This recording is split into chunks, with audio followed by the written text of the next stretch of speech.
campus of Montgomery College. Michael Brown alongside my partner, Marcus Rosano, and we are all set to get the second game of our twin bill underway. Montgomery College Raptors taking on the Mustangs from Stevenson University. In case you're joining us late, the Raptors took the opener on basically the mercy rule, the 10-run mercy rule, as they shut out Stevenson 10-0. A strong starting pitching effort from Corey Dirks and a lot of hard-hitting offense there by the Raptors. Yeah, Mitch Spilley, the freshman from Lake Braddock, Virginia, went 3 for 3 with a long home run over the left center field wall. And John Hanley, the zombie killer himself, ended the first game with a double that just kept flying out past the center fielder's head, scoring 2 runs, and then everybody knew it. You get 10 runs, bottom of the fifth inning, the game is over.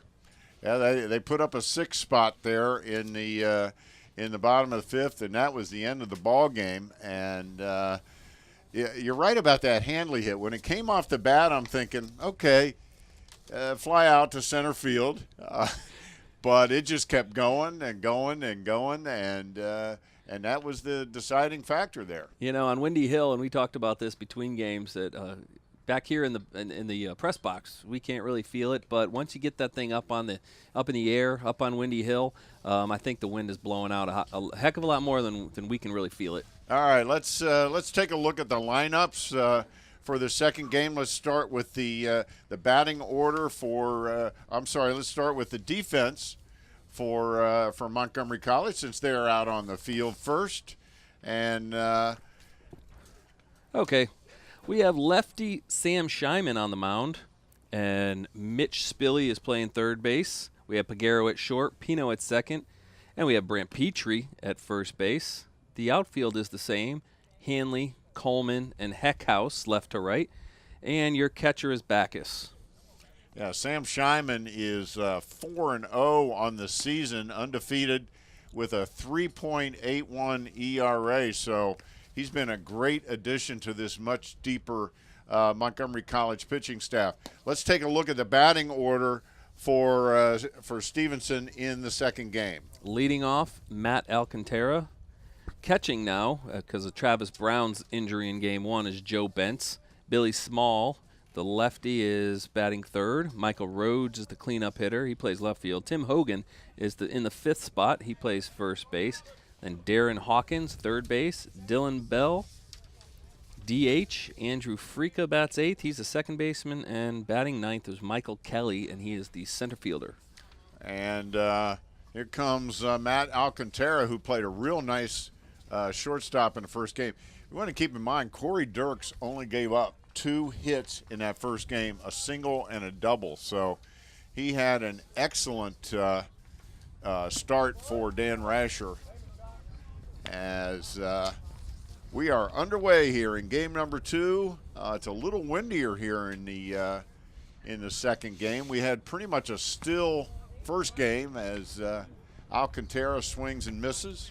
Yeah, you're right about Dirks. We get caught up in the 10-run rule, and how long Mitch Spilley's home run was, and how hard, how many gaps did MC find. But the other team had 0. So you can't forget that you went. He pitched 5 innings of giving up no runs. So coming in, he was averaging one. He had an ERA of 1.13. So he even brings that down closer below 1. So Corey Dirks really pitching well for Dan Rasher's Raptors this year. Boy, you're right. His ERA should drop to right about 1 a game. And Matt Alcantara impressed me at shortstop in that first game. He made a couple of real nice stops for the Mustangs. And there's a hard shot down the left field line. That's in there, fair ball, and Alcantara coasts into second base. So 1 up and a double for Alcantara, just inside the bag. We're going to get a look at that. Good look at it.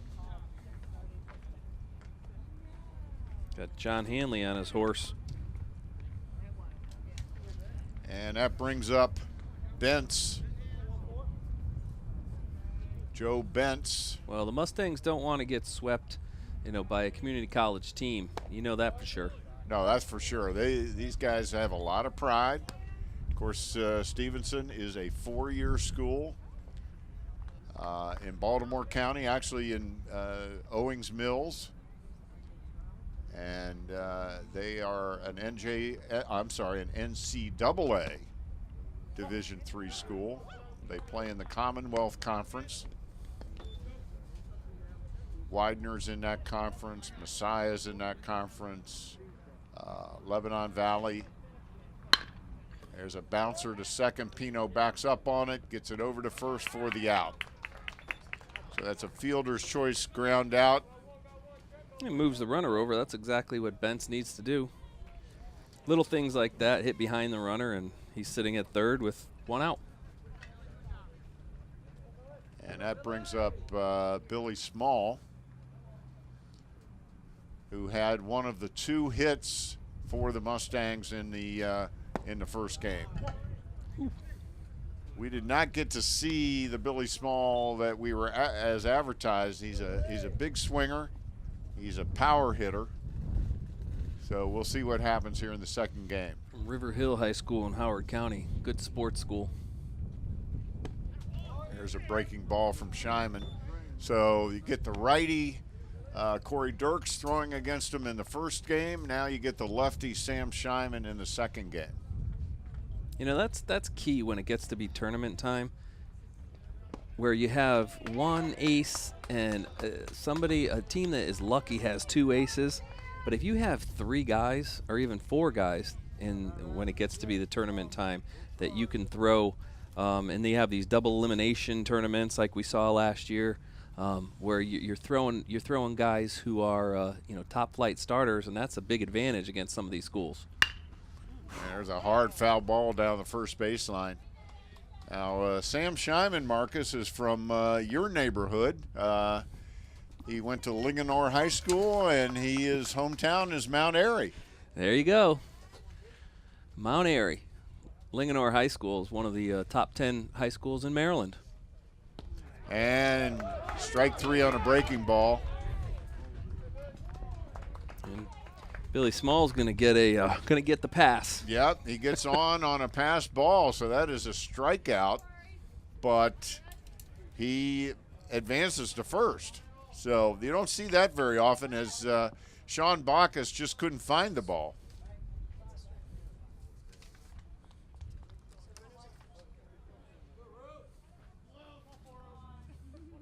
Well, Sam Scheinman's just setting up the double play, that's all. There you go. He looked very good on that at bat. And Billy Small going to advance to second. He's making Bacchus work. That's not what Coach Rasher's going to want to see in the first inning here. So Sean Bacchus is our catcher in the second game. Jerry Chevarria caught the first game for the Raptors. He told me in between games he'd love to be back out there. There's a strike from Scheinman.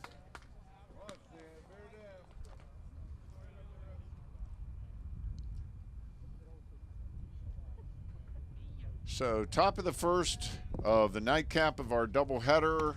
There's a breaking pitch, just missed. Scheinman wanted that one. 2 balls, 1 strike. I think plate umpire number 2 in game 2 is calling a little bit tighter than umpire number 1. Of course, we're at this level. You have 2 umpires. You have a plate umpire and a base umpire.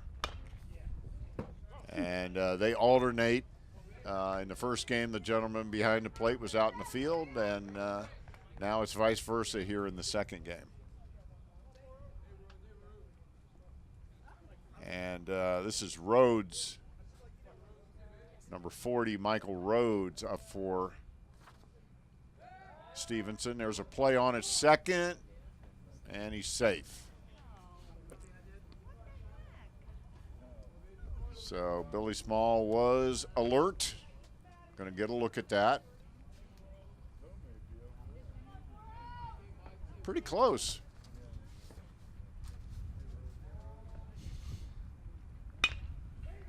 There's a liner That's to right, and Heckhouse can't get it. It's out of his reach. And Alcantara scores. Here comes Billy Small in. So it's a 2-run double for Michael Rhodes. So the first runs of the afternoon for Stevenson. Yes, indeed. That was the first damage done by the Mustangs here in Germantown today. And there's still just one out. Rhodes on second. That brings up Tim Hogan. And he lines one into center field. Coleman dives, can't come up with it. Here comes Rhodes around, and he will score. And all of a sudden, it's 3-0 Stevenson.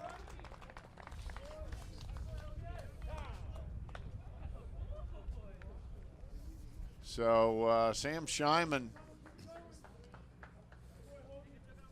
little up in the zone there. That brings up number 22, Darren Hawkins Jr. He's the third baseman. He played third base in the first game as well. But you're right, Michael. These hard hit line drives are definitely up in the zone. And Scheinman's not throwing overly hard. No, he's not an overpowering pitcher. So that's not a good combination.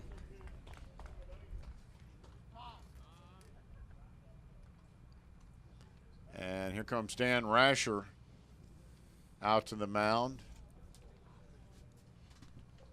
Dan Rasher's going to have a little conversation with Sam Scheinman. Scheinman, as we mentioned, is undefeated on the season.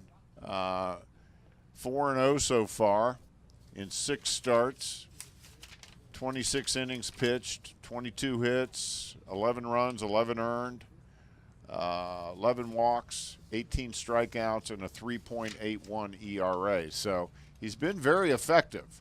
But right now, he's getting it up, and Stevenson's giving it a ride. Yeah, coming into today, he's only given up 22 hits and 26 innings pitched. 18 strikeouts, not bad. And they've got 3 hits here already off of him in the first inning. So there's a hard hit ball, and that's through and into center field as Hawkins plates another run for Stevenson. So a single for Hawkins and an RBI. Well, apparently the Mustangs like hitting lefties.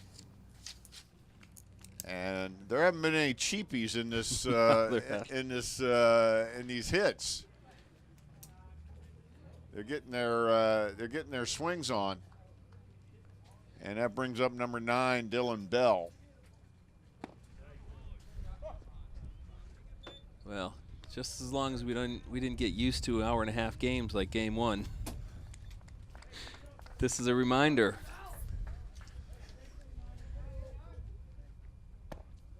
And that's low in the dirt. Baseball is about as unpredictable a sport as there is. Yeah, it's you know, from one game to the next, and right now we're seeing that in dramatic fashion. The first game was very efficient, very fast-moving for a 10-0 game. Of course, Stevenson contributed to that with just 2 hits. And Dirks had good control and stayed out of trouble for the most part. There's a foul in the dirt. Evens the count at 2-2. 1 out, man on first, and 4 in here in the top of the first inning.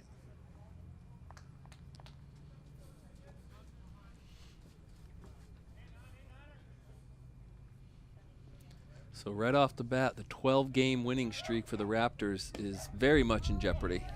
That is correct. The win, the 10-0 win in the first game extended their winning streak to 12, and actually 16 out of their last 18. Well, Sam Scheinman wanted that last pitch. He tried the backdoor curveball, and it was probably about 4 inches off the plate, and the umpire didn't call it. Oof. And there's a little blooper out to left that's going to be tough. Nice catch there by Eddie Peguero, and he doubles Hawkins off first. Eddie Peguero with a nice play and a heads-up throw, an easy out at first as Hawkins was almost rounding second by the. Here, let's take a look at it. You know, that was a hit and run because by the time the ball got to the batter, Hawkins was almost on second base. You know, but a hit and run, he hit a line drive, not exactly the way you draw it up. No, that was a nice play by Eddie Peguero. So at the end of the top half of the first, however, Stevenson jumps out to a quick 4-0 lead.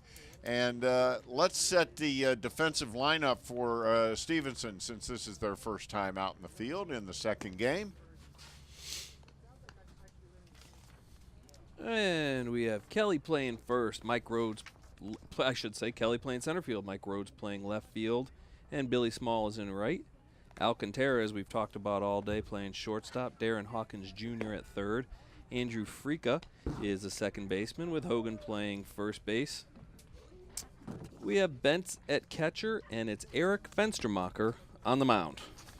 And that is Eric, A-R-I-K, an interesting spelling of his first name. And he's another guy who has had a fair amount of work with the varsity. Before we get into that, let's take a look at the batting order for the Raptors. As usual, batting leadoff is Antonio Pino. Mitch Spilly bats second, Tyler Coleman third, and cleanup batter today is Gus Gill, DH. Chris Heckhouse bats fifth. Brant Petrie, first baseman, batting sixth. Eddie Peguero, shortstop, bats seventh. Sean Backus, the catcher, bats eighth. And rounding out the lineup for the Raptors is John Hanley in left field. All right, so a lot of the same guys, at least at the top of the order. And they'll be facing Fenstermacher, who, as I started to say, has gotten a fair amount of innings with the varsity this year. He's been battling some tendonitis, and when I talked to varsity head coach Jason Tawney, he told me that this would be a rehab start for Fenstermacher. So they're hoping he's healthy again, and today will go a long way towards telling him that. So the Raptors come up, and who else should be leading off but Antonio Pino?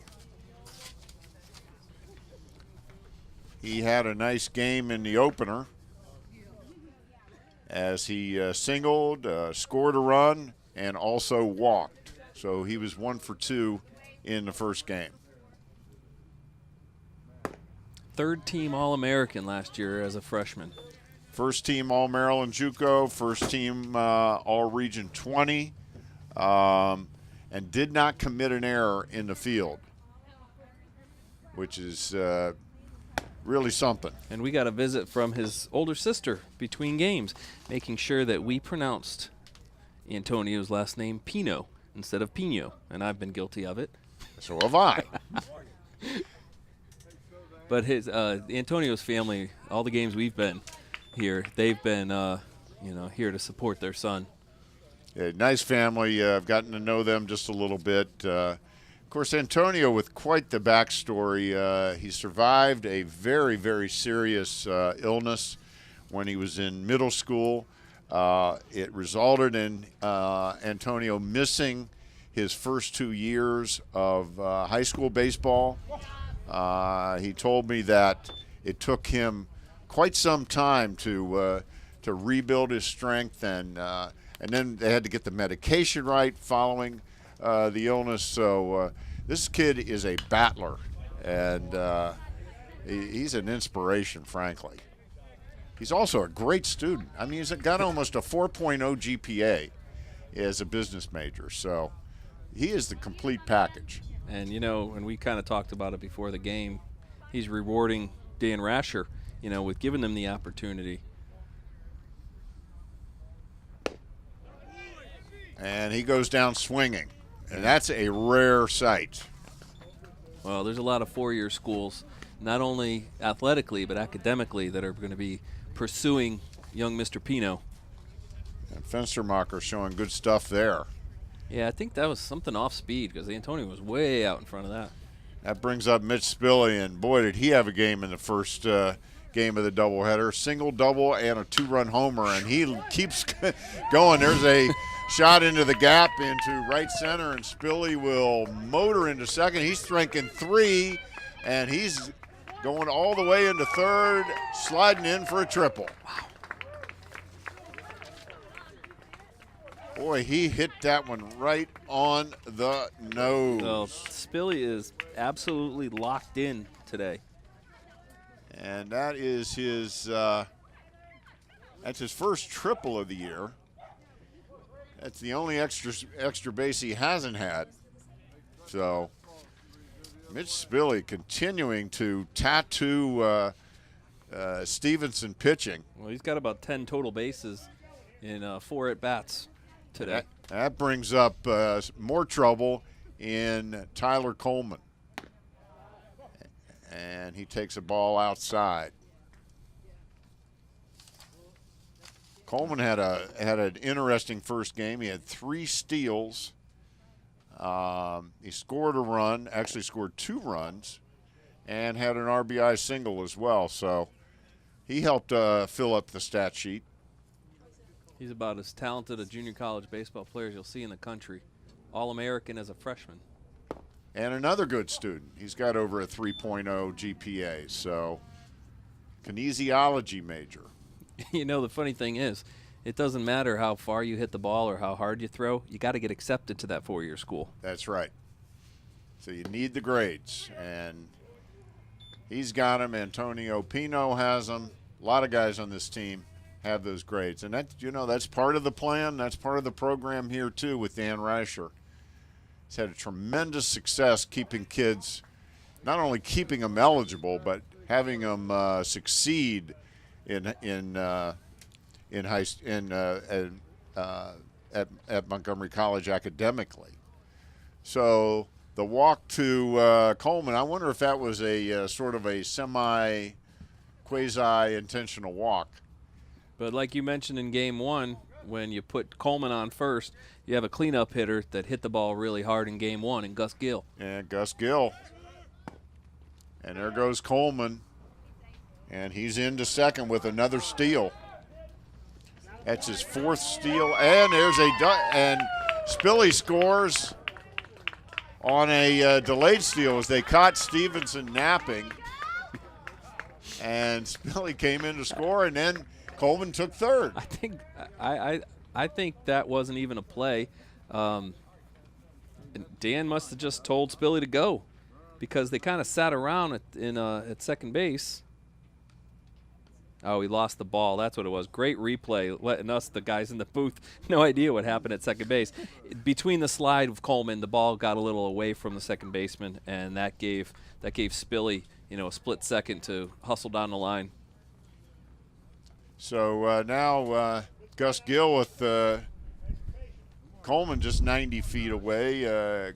Gus had a sacrifice fly, RBI, and a double and an RBI. So he had 2 RBIs in the first game. Also scored a run. Wow, talk about the pressure that this lineup puts on opposing pitchers, huh? Boy. I mean, 3rd-team All-American leading off, who's a gritty, gutty kind of thorn in the side for teams. And gets on base half the time. And then you have a guy like Spilley who's crushing the ball. And then Coleman, one of the best players in the country. And then Gus Gill, who pitched a shutout yesterday, by the way, over Region 20 rival Westmoreland. So this guy's a very, very valuable player.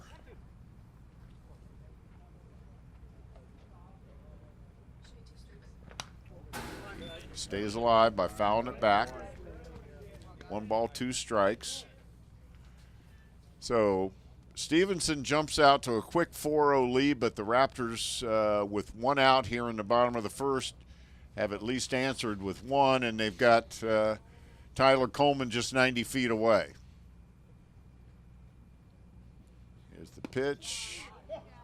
Boy, he is calling him close. He is. That looked like it was on the corner to me, but it was just a tad outside.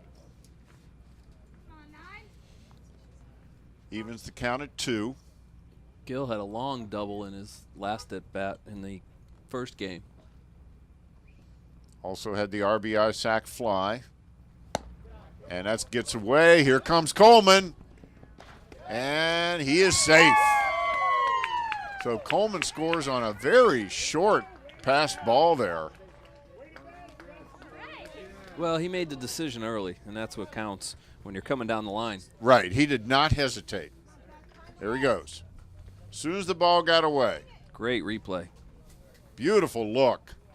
Great camera work. Great replay. So now Gus Gill was thinking, hey, I got an RBI. There's nobody on base. But he walks. So Fenstermacher doing exactly what his coach would not want him to do. He started the inning off great by striking out the leadoff hitter in Pino. And hasn't gotten an out since. Mitch Spilly with a line drive triple. He scored on a delayed double steal, I guess you would call it, with actually probably an error. Probably an error. Yeah. You got hometown boy from Seneca Valley, Heckhouse up. He takes it high. So Gus Gill on first. He has no stolen bases this year, but wouldn't surprise me to see him going.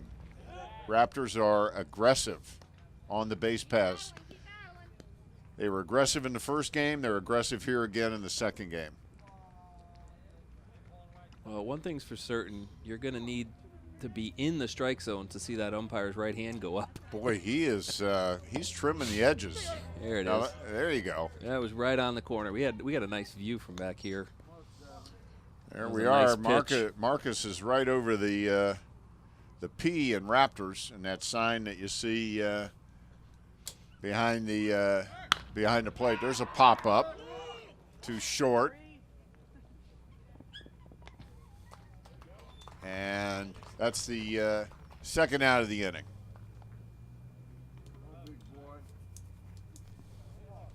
Alcantara gathered that one in, and that brings up number 25, Brant Petrie II. He did not play in the first game. So this is our first look at Brant. And that ball gets away. Gus Gill goes into second base. No play. So another runner into scoring position. You know, and this is probably not their first catcher because Travis Brown was hit in the throat in game one, so we have Bentz playing catcher. So the Raptors are going to be wise to cause, wreak havoc on the base paths. Why wouldn't you? And Petrie swings right through that one. Petrie's another one of these big kids for Dan Rasher's team this year. They got him listed as 6'1", 220. Boy, he looks like a tight end. Out of Jefferson High School in Shenandoah Junction, West Virginia. His hometown is Harper's Ferry, and he's another business major. We have a lot of business majors on this MC team.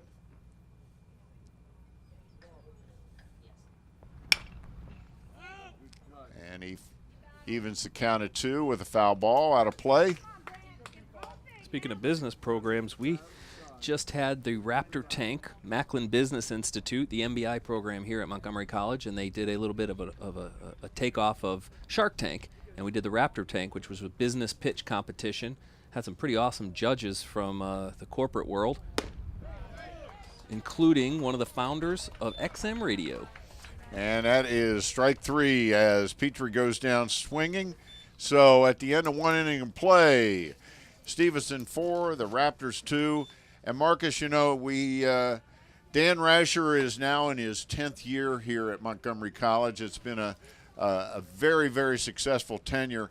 And he just celebrated a milestone win back on March 25th when the Raptors knocked off the Shenandoah University junior varsity. That was Dan's 300th win here at Montgomery College in not quite 10 full seasons. So wow, what a fantastic career here he's had at Montgomery College. Yeah, and you could see a shot of him here when he was the coach at MC Germantown, back when we had MC Rockville baseball, MC Germantown baseball. But, from the start of Dan Rasher's career as a coach here at Montgomery College, he built a program that has pretty much become the most recognized athletics program, at Montgomery College. And you do that by, getting to the World Series almost every year. And you also do that by putting these student athletes at the 4-year level, after they finish their 2 years here. Or even taking a lot of what we see here, students transferring out of a 4-year school and coming to MC to get another year in before transferring back out to a 4-year school. So it's no secret, the baseball players and student athletes from around the area know where to come to play college baseball. That's here at Montgomery College. Well, he has certainly done it the right way. I tell you, he's a great leader of young men. The players love playing for him. He's very well liked and very well respected amongst the coaching community too. And I don't think anybody has any idea how hard Dan Rasher works. The amount of time that he puts in with this program, working with the young men, working with counselors to make sure that the guys are getting the proper instruction and guidance. The amount of time he puts in on this field. Yeah, we saw him this morning at a little after 9 o'clock on the tractor, and he's doing the groundskeeping work. So we are ready to start the top half of the second, and apparently Dan Rasher was not too happy with Sam Scheinman, or maybe this was the plan all along. But anyway, we have a new pitcher in for the Raptors. It's Brennan Karn. And Brennan is from right down the road as well at Northwest High School here in Germantown. He's 3-1 on the season. Pitched in 4 games. He's got a 3.13 ERA, 23 innings pitched, 18 hits, 10 runs, 8 earned, 5 walks, and 12 Ks. So he's been an effective pitcher for Montgomery College. So maybe Dan Rasher felt that Sam Scheinman just didn't have his best stuff today. And he got 2 early strikes from this umpire. Didn't get that one, but that was about 3 inches off the plate. So, a little too close for comfort to take. So Brennan Karn in to pitch now. And he's facing number 2, Andrew Frika, who is playing second base in this game. He actually started the first game at second and then was forced to move to catcher when the starting catcher took one in the throat. And Frika singles into left field.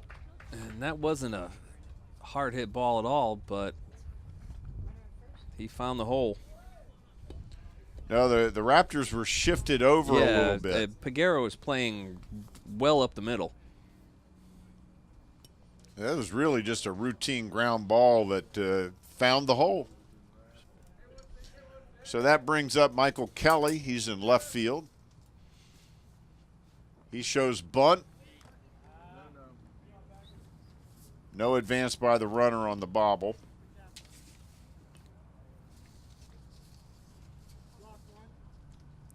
And Kelly struck out, and also on a sort of an odd play was called out on batter interference on an attempted steal by Stevenson.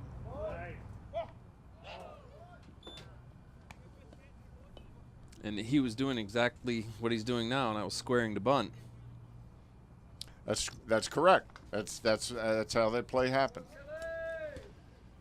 So Stevenson with 4 runs on 5 hits so far, and just 1 full inning of play.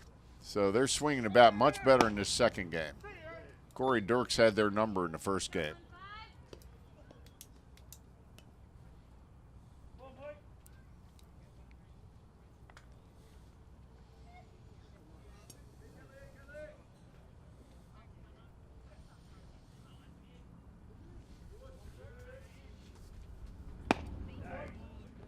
And he shows bunt again, and it's a strike. Brennan Karn is pretty good, good sized guy here, 6'2", 190. As you said, a Northwest High School grad, so he's literally down the street. Yep. In Northwest High School, #1 football team in the state of Maryland this year. There's a hard hit ball to Pino. He bobbles, gathers, throws to first for the out. That's what you have to do. And he put his body in front of the ball. It was a hard liner, and it was a tricky liner. If you can't get it with your glove, use your stomach, and that's exactly what he did. Keep the ball in front of you as best you can. And he got the out, and that's what they need there. So that does put Frica on second, brings up Alcantara, who doubled his first time up and eventually scored a run.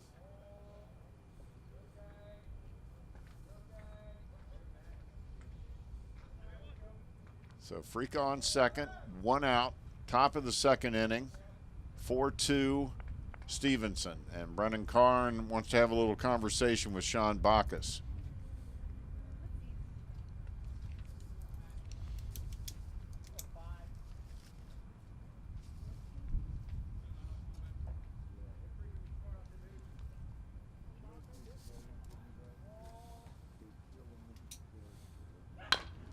There's a bouncer to third.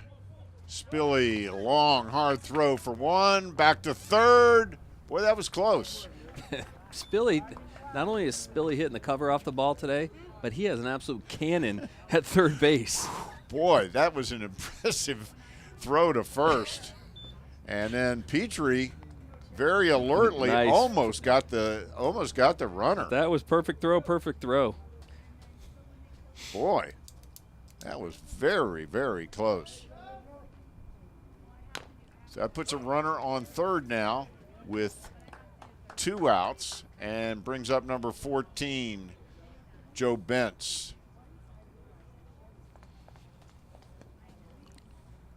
Fielder's choice and Joe Bentz first at bat.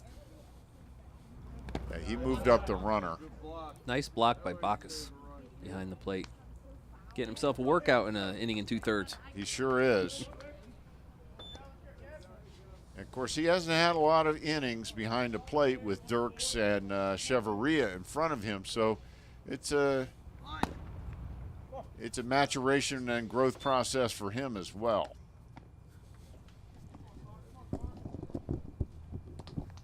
He's a Seneca Valley grad, another general studies major, Sean Bacchus. That's high. 3 balls, 1 strike, 2 outs, man on third.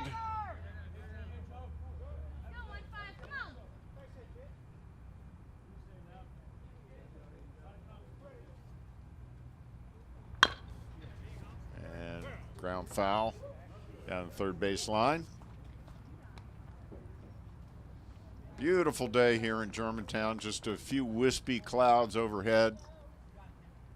Azure blue skies. It's about time. And Karn is 1 pitch away from getting out of this inning. Just missed. Wow. Boy, that is a tight strike zone. It is tight, and you got to give him guts for taking that pitch. I mean, it was a ball, but it's still real close. A little high and out. All right, that brings up Billy Small, who got on in an unusual way in the first inning. He struck out, but got to first on a pass ball. And the pass ball really didn't go more than a couple feet, but Sean Bacchus just couldn't find it. Sometimes when it's at your feet, it's you think it bounded away, but it didn't. So first and third, 2 outs. And, of course, Small came in. There's a pop-up over third base, and Spilly has it for the 3rd out. So Brennan Karn gets out of the inning without allowing a run. And so after an inning and a half of play, the Raptors trail Stevenson 4-2. We're going to take a real quick break. We'll be right back with the start of the bottom half of the second after this.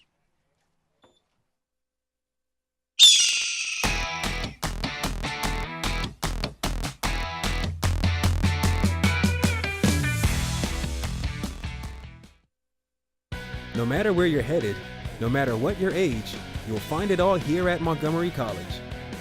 Small class sizes, flexible scheduling, over 130 programs of study, award-winning faculty, nationally ranked NJCAA athletics.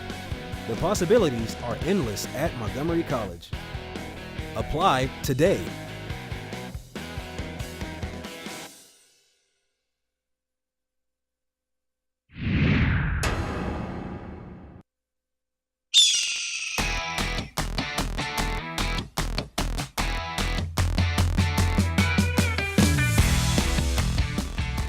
Welcome back to the Germantown campus of Montgomery College for Game 2 of our doubleheader. Montgomery College taking on Stevenson University. If you joined us late, the Raptors took the first of two, 10-0, but they're trailing here in the second game in the bottom half of the second inning. The Mustangs on top of the Raptors 4-2. The Mustangs put up 4 in the first half of the first inning, and the Raptors answered with 2 in the bottom half. We've already had a pitching change for Montgomery College as Sam Scheiman started, but Brendan Karn came out in the second inning as head coach Dan Rasher apparently not too happy with Scheiman's effort, or results, I would say. Nothing wrong with the effort, it's more the results. And Brendan Karn came in the top half of the second and pitched his way out of trouble to keep the Mustangs off the board in the second. Eddie Peguero up. He grounds it to short. Alcantara up with the throw for the out. Quick little release from Alcantara there. He gets the ball out of his hand quickly. He sure does. And that brings up Sean Bacchus. This is the first time that we have seen Bacchus today. At the plate, rather. And he's looking for his first hit for the season. And he is facing Eric Fenstermacher, who is a varsity pitcher, but he's down here for a rehab start today. And he looks pretty effective, although the Raptors got to him for 2 in the bottom half of the first. Well, the top of that lineup is going to get to a lot of pitchers this year, that's for sure.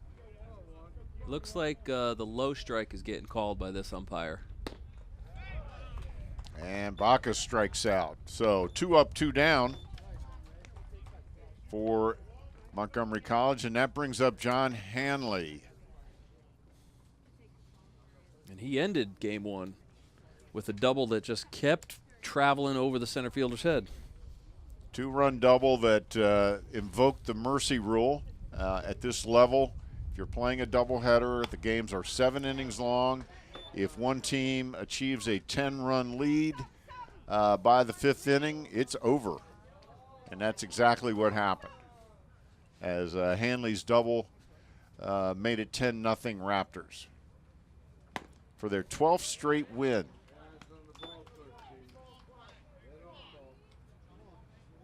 By the way, the Raptors are undefeated at home this year as well.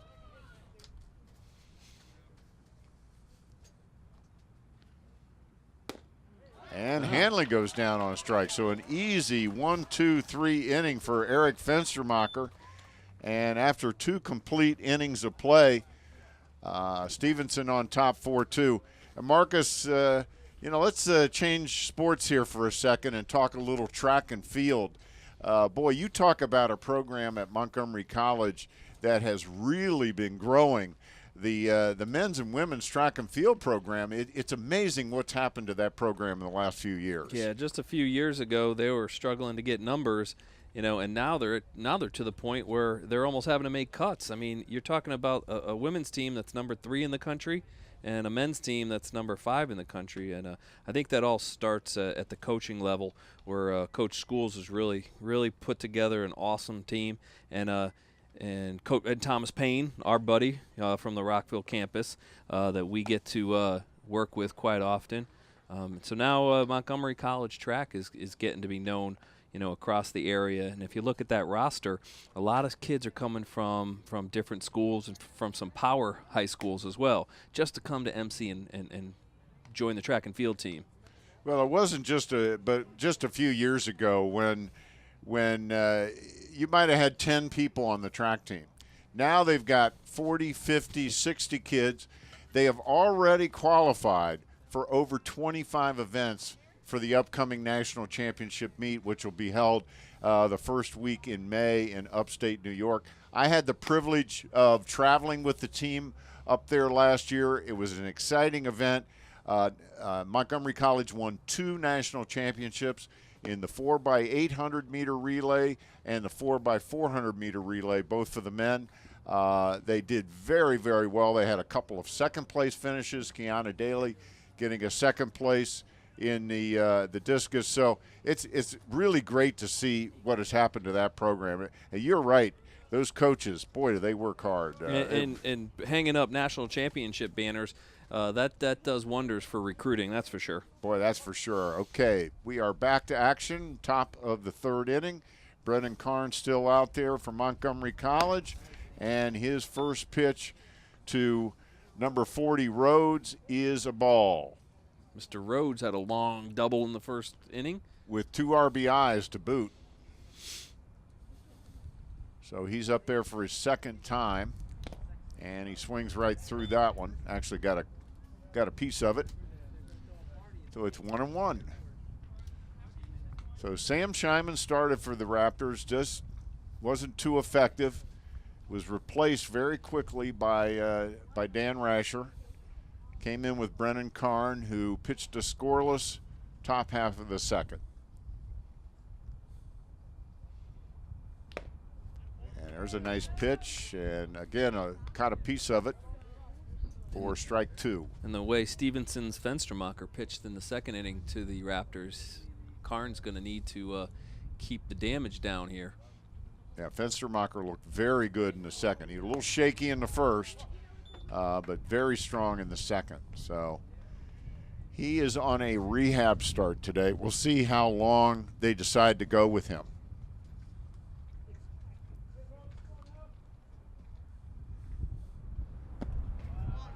That's in the dirt outside, so all of a sudden it's a full count. Yeah, Karn doesn't want to lose the leadoff hitter. No, it's never a good omen when you walk the leadoff hitter. And he pops him up. Second base, Pino. No, Peguero calls him off, and he had a better angle on it and makes the catch for the first out of the inning.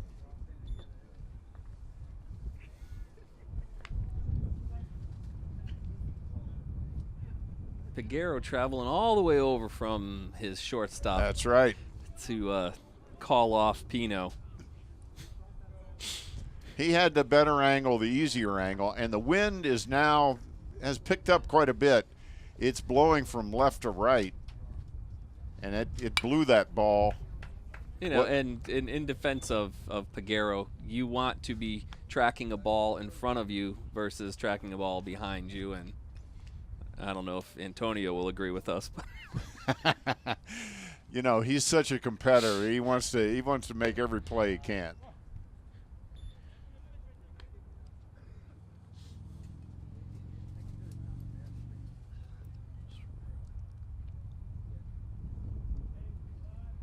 So Hogan up now.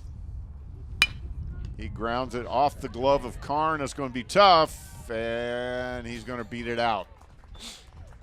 That's one of those things. If he had let it go, it would have gone right to Pino for an easy out. That's the second play in a row that Pino's gotten cheated out of a play at second base. There you see it.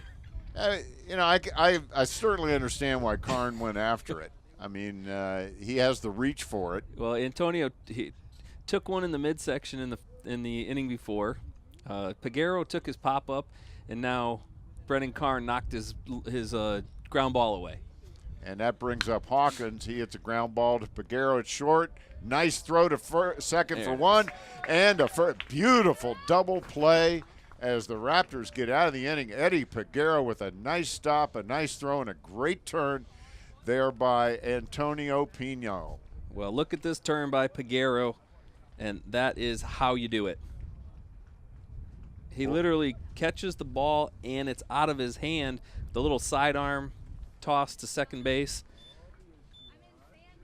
That was a beautiful, tailor-made, textbook double play there. That's natural ability right there.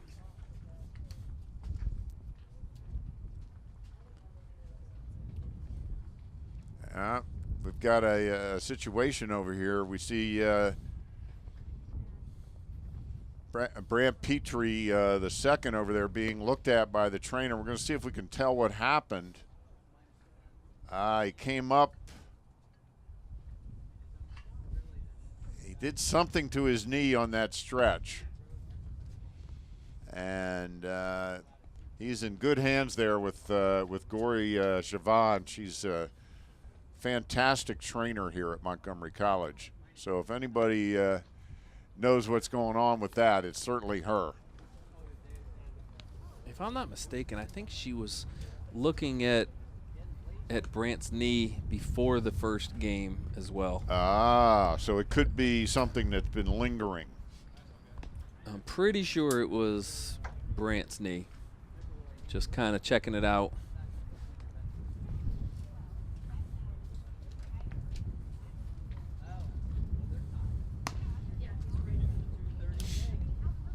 All right, so we are ready for the bottom half of the third inning. Fenstermacher still in there for Stevenson. He'll be facing Antonio Pino, who struck out his first time up. So he is 0 for 1 and looking for his first hit. Bottom half of the third inning, Raptors trailing 4-2. Fenstermacher had a very strong second inning after a rather shaky first. But that was against the bottom of the lineup. That's true. This is a different ball game. Yeah, it's a different lineup when you start with Pino. He did not like that call.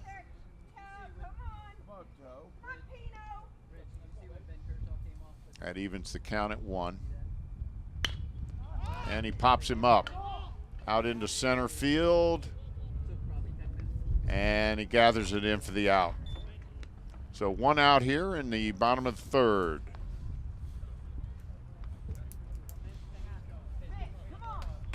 And that brings up Mitch Spilley, who tripled his first time up. Hit a line drive into the right center field gap. It made it all the way to the wall, and Mitch made it all the way to the third and eventually scored. He hits another long drive to right.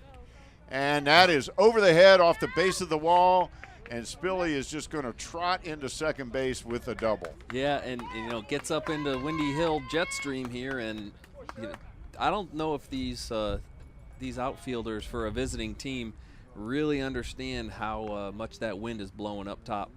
And Billy Small, to his defense, is not a natural outfielder. His coach told me that he is normally a first baseman. They have him playing outfield on the JV squad to try to give him experience in other positions. But Mitch Spilley with, my gosh, they haven't gotten Mitch Spilley out the entire doubleheader. And that was a short hop to the fence. Little bit more off the tip. It was a little bit on the tip of the bat. Another half-inch down the barrel, and that thing was out. Mitch Spilley is 5 for 5 in the doubleheader. That brings up Tyler Coleman.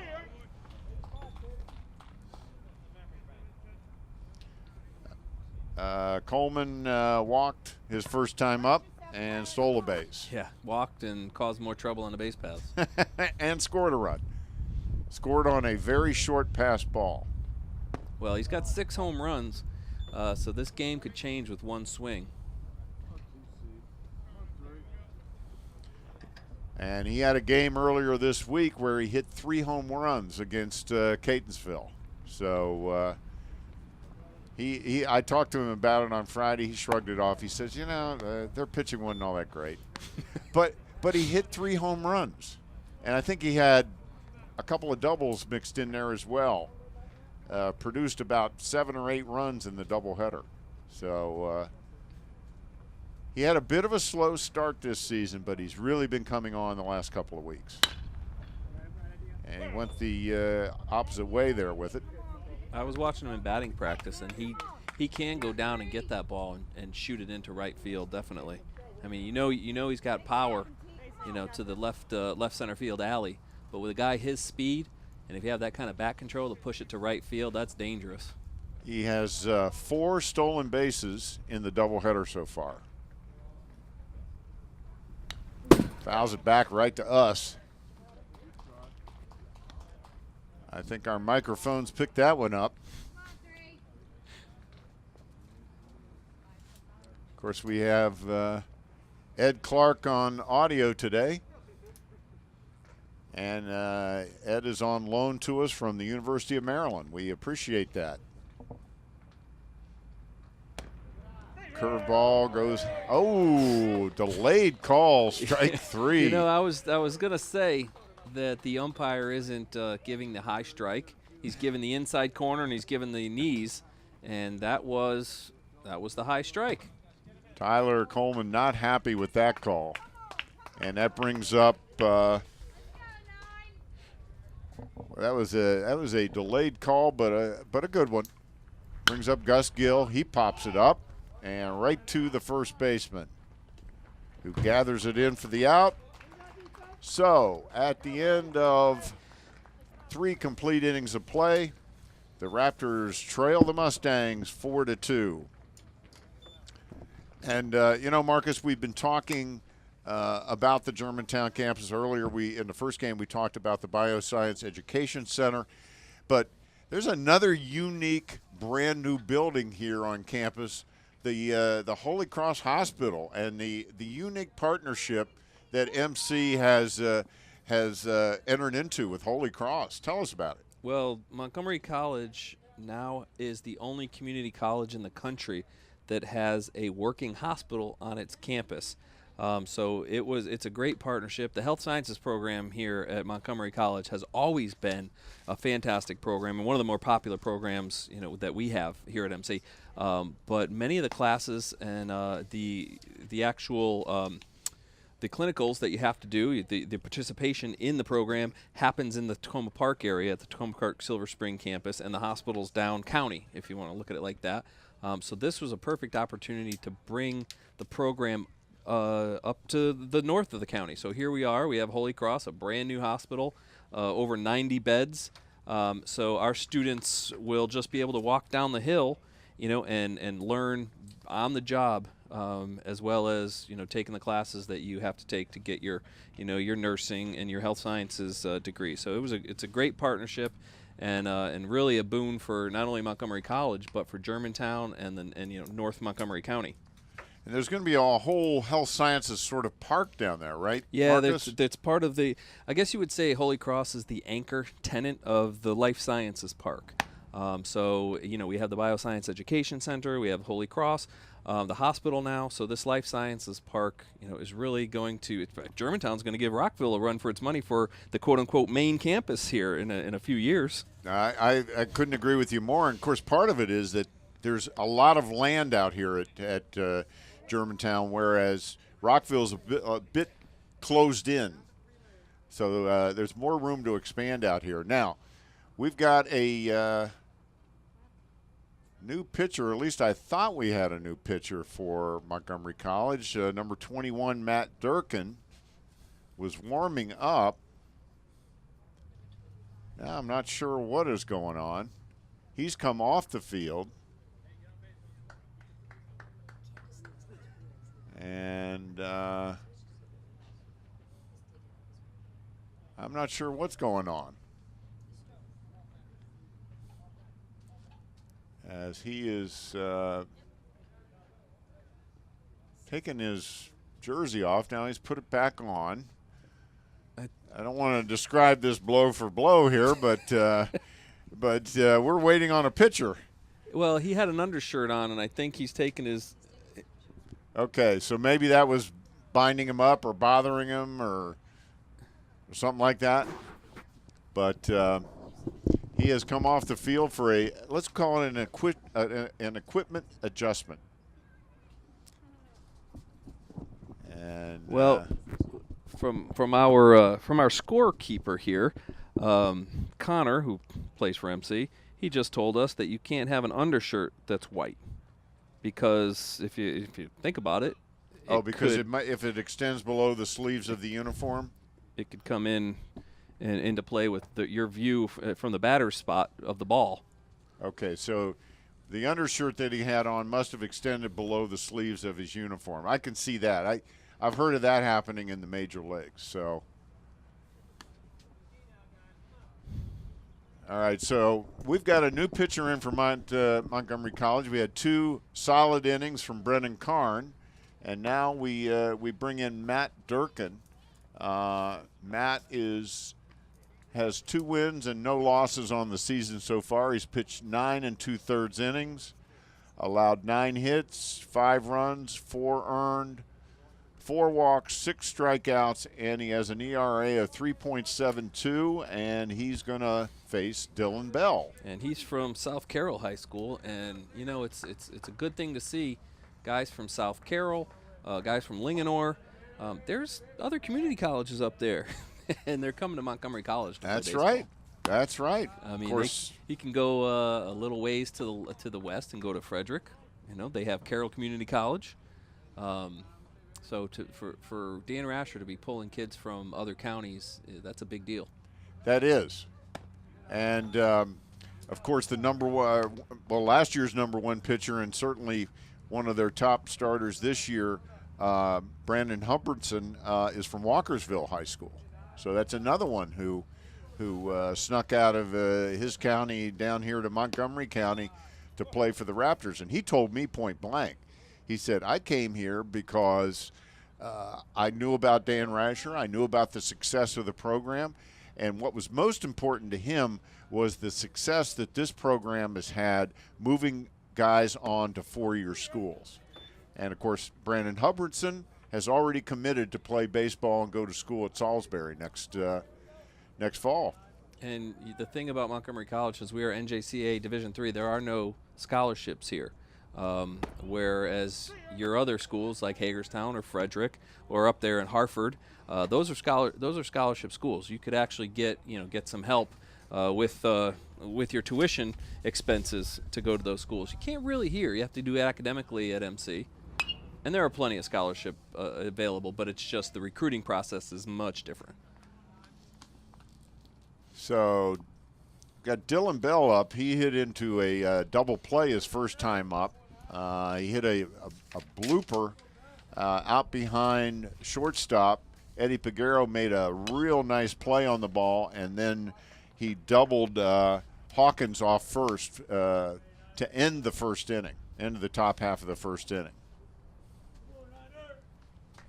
So Dylan Bell, we talked a lot about him in the first half. First game.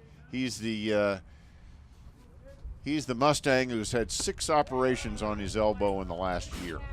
And he just struck out and kind of tossed his bat. he was 3 steps down the line. Yeah. But there's that he got the outside corner.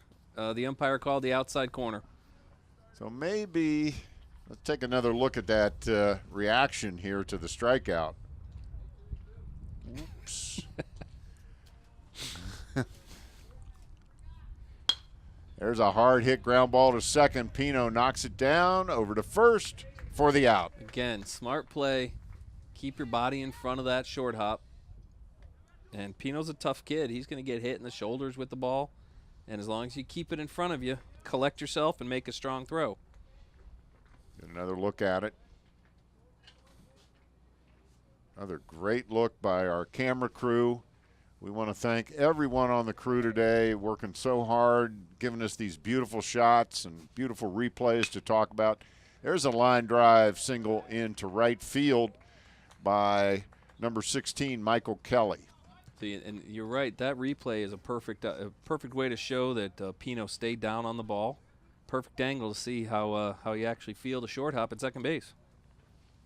So a 2-out single by Kelly keeps the inning alive for Stevenson, and that brings up the top of the order, and number 5, Matt Alcantara.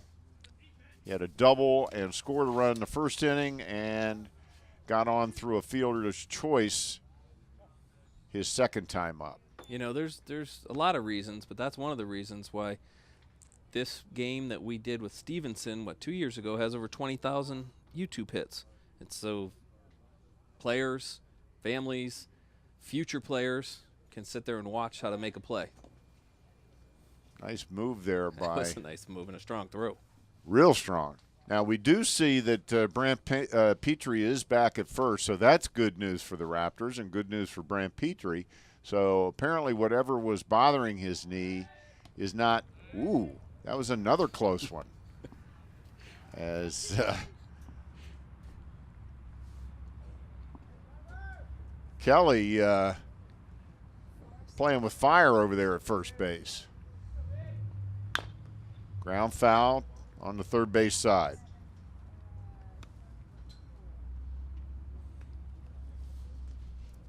We are in the top half of the fourth inning. We had a lot of action in the first inning, 4 by Stevenson, 2 by the Raptors, but it's been quiet since. The third pitcher of the game is on the hill, Matt Durkin, and boy, I'll tell you what, they're making it interesting over there at first. They're picking on Kelly. He didn't get his uniform dirty all right. Boy. There he goes. There he goes. There's the throw, and it gets away. They had him. They had him. Yep. But the throw got away. Pino tried to snatch the short hop and slap the tag down, but in the same motion, it's a hard play. In my opinion, that's the hardest play in baseball is a short hop. Oh, yeah. When you either the shortstop or the second baseman. I played second base growing up all through high school, and to me, that's the hardest play. I definitely agree with you, particularly when you got a runner bearing down on you. So that's a stolen base for Kelly. Puts him in scoring position for Alcantara. Nice pitch by Durkin right there. That was a big pitch. So it's 2-2. The count, 2 balls, 2 strikes. Man on second. 2 outs in the top of the fourth inning on a beautiful Sunday afternoon on the Germantown campus of Montgomery College. Michael Brown alongside Marcus Rosano and everybody on the MCTV production crew. There's a single to left, and that's going to score a run as Kelly comes in, and Alcantara is into second with his second double of the game. Nice hitting by Alcantara. Durkin threw him a curveball, and he kept his front shoulder down and just hung with it and hit it to left field. Exactly how you're supposed to do it. He saw the spin coming out of the hand and smacked it to left field. Clean hit all the way, right down the line. And Alcantara with good speed. Although the throw by Hanley made it a little bit interesting at second. That was a nice play by Hanley. Good athlete out there. That brings up Joe Benz. He got on a fielder's choice his first time up.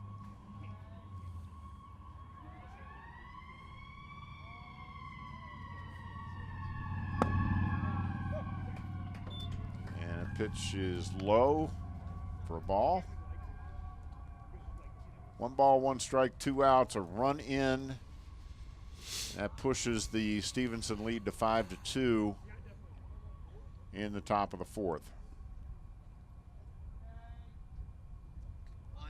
Shows bunt, and it catches the corner for a strike. I'm not sure Bentz pulled his bat back because that ball looked well off the plate. You know, Mr. Bentz is going to have gone basically 2 games as the catcher here on this doubleheader. I don't think he was planning that. Probably not. He'll feel it. He's young, though. Foul tip. 1 ball, 2 strikes. Alcantara in scoring position as his double just plated Michael Kelly with the 5th run of the game for Stevenson. Big spot here for Mr. Durkin. Get out of this with a 5-2 game.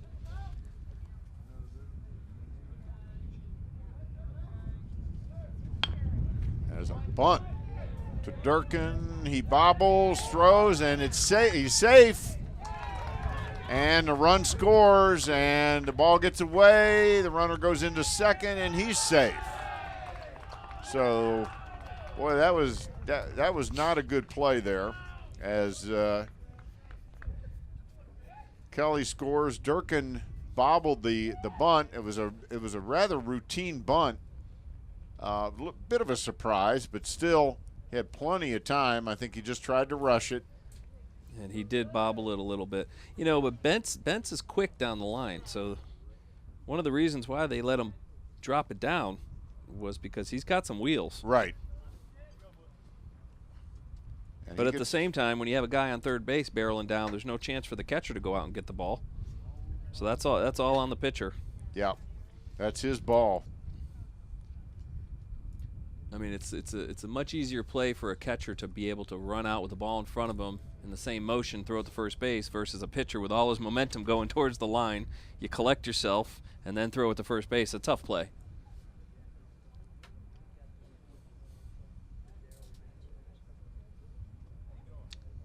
I think there might be 2 errors on that play because the runner was safe at first because of the bobble.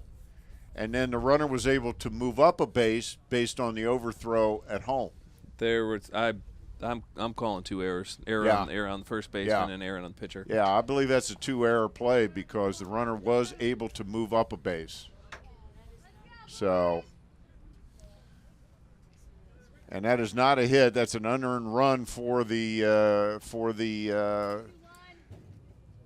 Stevenson. So Dan Rasher not happy about that because defense, like you alluded to in the first game, he hates giving stuff away for free. There's a good pitch to Billy Small for a strike. And those plays where you just start throwing it around the infield. You hate to see that. All right, Billy Small struck out but did manage to make it to first on a pass ball. His first time up, he grounded out. His second time up. So he is 0 for 2 in the second game, and he takes a curve for a strike. Well, next week they're going on that trip to New York, and you're going against one of the best teams in the country in Herkimer. So there's definitely going to be some things that Coach Rasher is going to be working on over the course of the week. Yeah, they're going to be traveling up to upstate New York, and on Friday, there's a ball gets away and allows their runner to advance to third. On Friday, they'll be playing the number 2 team in the country, the Herkimer Generals. And I have been up there a couple of times with our soccer team. They have a very nice baseball facility up there. It's a nice campus, but, man, I want to tell you, it's remote. It is remote.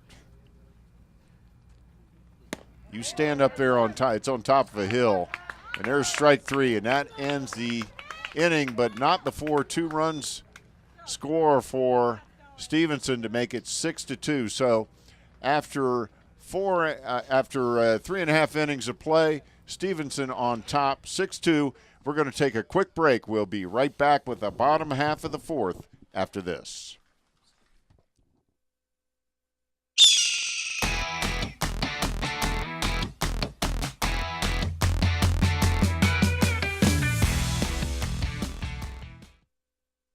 No matter where you're headed, no matter what your age, you'll find it all here at Montgomery College. Small class sizes, flexible scheduling, over 130 programs of study, award-winning faculty, nationally ranked NJCAA athletics. The possibilities are endless at Montgomery College. Apply today.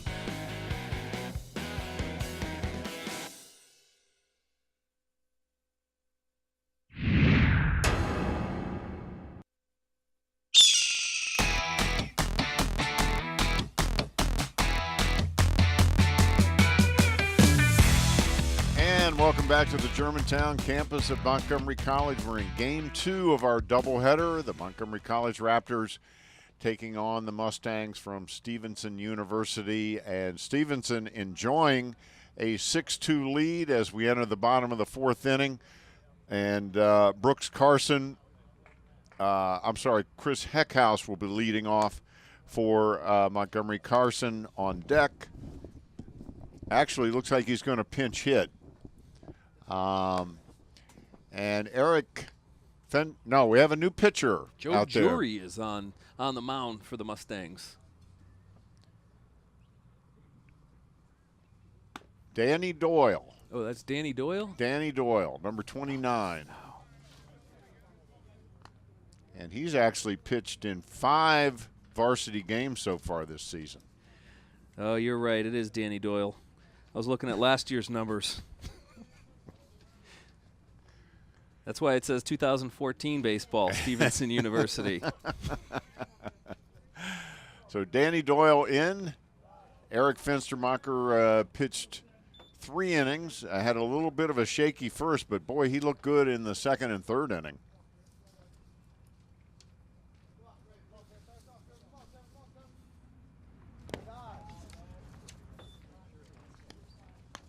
A little bit of a strange spot for the Raptors of late, being down 4 runs. Here we are with 3.5 innings left to play. Yeah, Danny Doyle has been, according to his coach, Jason Tawney, had been somewhat ineffective this year, and they are hoping that an outing today will right the ship. But he has pitched in 5 varsity games this year. So he throws hard. That much we can tell right off the bat. So Chris Heckhouse is leading off. He popped out to short his first time up, so he's 0 for 1.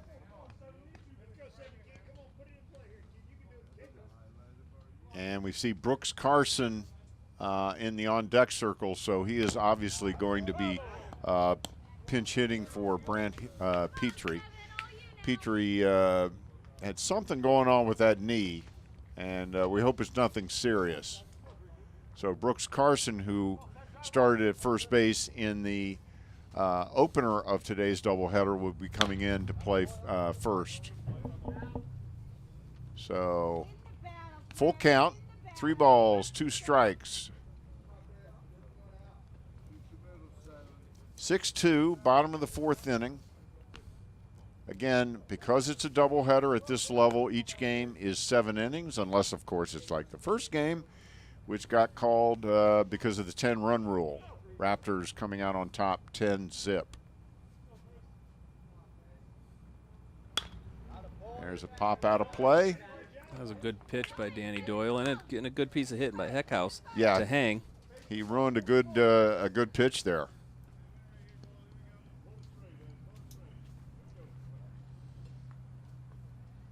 Good look from our center field camera. That's in the dirt for ball 4. So a walk to Heckhouse. Got to hand it to Heckhouse. That was a night he picked up the heater on the outside corner, fouled it back out to observation drive, and then the next pitch is in the dirt. So there's your leadoff runner.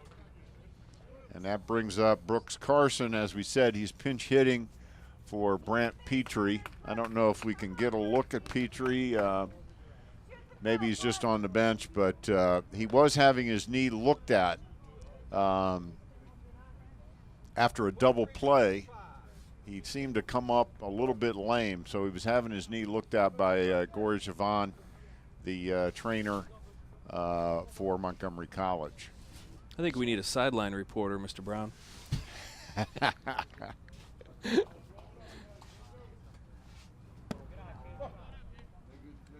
I was watching Yankees and Red Sox, I think Friday night, and their sideline reporter is right there outside the dugout with the scoop.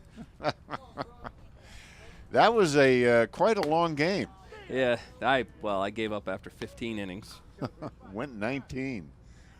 And it was almost 7 hours, they said, which is kind of crazy. Well, knock on wood. And Carson swings through it. We've had a couple of marathons in the past. Oh, we have. But we're not saying anything about that or we'll get yelled at by the folks in the truck. That's right. Brooks Carson was 1 for 3 in the opener. He had an RBI and a single and scored a run. And he is out. Yeah, he tried to check, but I don't think it was even that close. Up and down the hands, and Brooks Carson couldn't lay off. That brings up Eddie Peguero. He grounded out to shortstop his first time up. No, he. Yeah, what a great replay. Wow. Man, you know, I don't think I saw a replay that good when I was watching the Yankees and Red Sox Friday night. No, that was beautiful. And Perfect. that was a student shot by one of our intern students, Rachel, and she's doing a great job down there. That's one of the great things about MCTV. We work with the television program at the college. We train a lot of students who eventually end up, there she is. Good look at Rachel. Say hi, Rachel. Say hi to Mom and Dad. Well, speaking of MC students, did you know that over the course of a working lifetime, an associate's degree winner from Montgomery College earns $639,000 more dollars than somebody with a high school diploma? So, there's reasons to get that associate's degree. And there's a line drive. It's trapped. He was lucky that he kept it in front of him. Because Peguero was still running. Peguero would still be running, and we'd have a 6-4 ball game. Well, he got a hold of that. Because the left fielder was nowhere in the vicinity. Peguero really gave it a good ride, and that wasn't even trapped. You're right. It was a short hop. He just couldn't come up with it. Yep. As Peguero with a line drive single to center field. Well, you got to hand it to Michael Kelly because he made a heck of a play. I mean, we can kid all we want. And that brings up Stuart Paz. Stuart Paz is now he is pinch hitting for Sean Bacchus. So we'll have to see who goes into play catcher after this inning. I have a feeling it's going to be Chavarria. I saw him warming up earlier. I rather doubt it would be Corey Dirks after he pitched in the first game. His arm probably could use a break, even though he's young. But anyway, this is Stuart Paz, and he's a 346 hitter on the year and has 8 RBIs with just 26 at-bats, so that's pretty productive. Well, he's got one sitting at second base right now. He's had 9 hits on 26 at-bats, 8 RBIs, and just 1 strikeout. So he's putting the bat on the ball. Got 2 runners out there. Chris Heckhouse with good speed at first, and Eddie Peguero with good speed. I'm sorry, Heckhouse at second, Peguero at first, both of them with good speed. So. And dangerous hitters looming for that's the Raptors. For sure. And he pops him up out into center field. Center fielder goes back. It's over his head.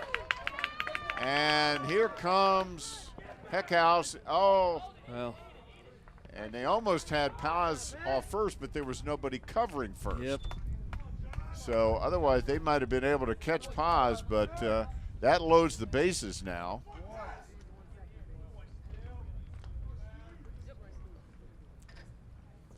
I believe the runners had to hold. They thought the ball was going to be caught. Because that should be a routine fly ball. It really should be. And Kelly just struggled. He turned 2 different ways. And you know you're getting in trouble when you turn the wrong way and have to turn back to the right side. And he missed the cutoff man, which caused a whole lot of trouble. And the reason why first baseman is there is because he could back up the cutoff throw. But right. And nobody thinks you're going to have a play back at first base. No. And, of course, the catcher couldn't go down there because he's got to cover home. And that's a helter-skelter play, but bases loaded for John Hanley. So big opportunity here for Hanley to get the Raptors back in this. And a very eager Antonio Pino on deck. Hanley struck out his first time up. So we have the bases loaded, bottom of the 4th inning. 1 out, and John Hanley up, one of the hottest hitters on the Raptors team. Breaking ball, well out of the strike zone. So Hanley's going to have to make him pitch.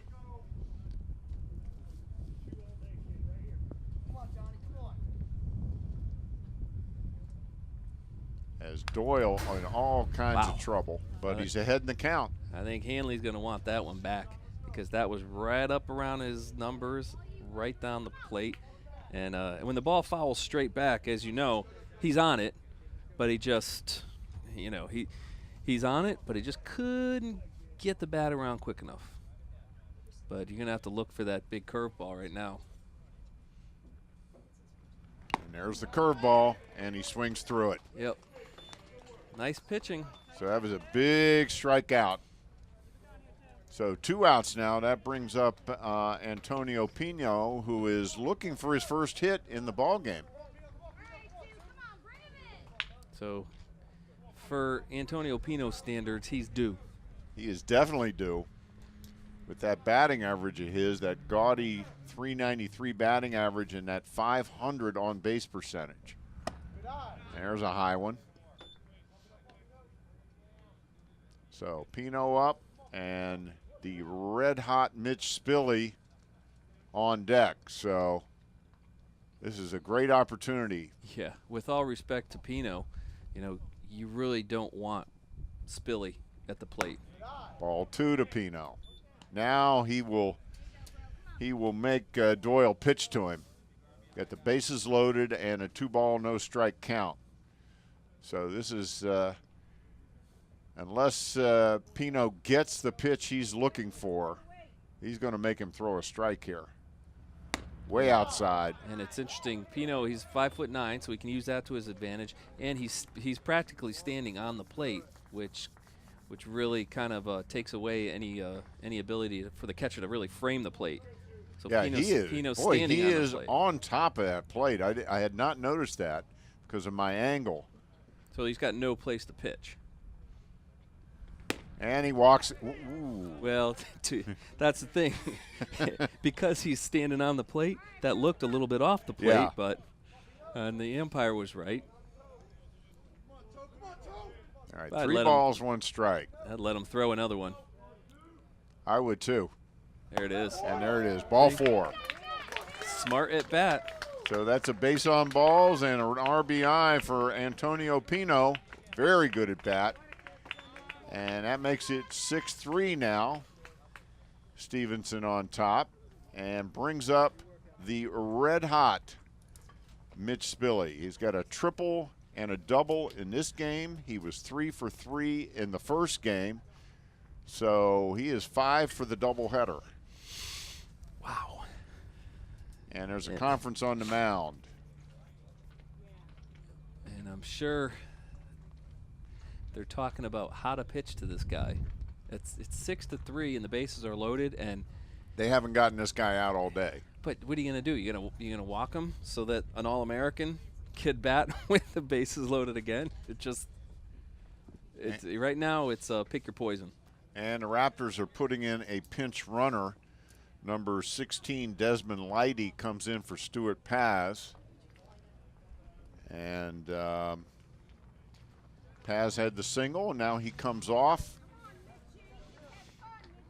And Dan Rasher certainly with 3 excellent base runners on base now. So if Spilly continues to put one in the gap like he's been doing all day, we could have us a tie ball game here. And it's nice to see Stuart Paz getting some congratulations in the dugout. His pitch to Spilly, takes it for a strike. He's been dead on fastballs today. Maybe they're talking. Maybe that huddle was to talk about throwing curveballs to this kid. Well, that was the first pitch. Here comes another one. Bouncer. Pitcher grabbed it. Nice play out at first.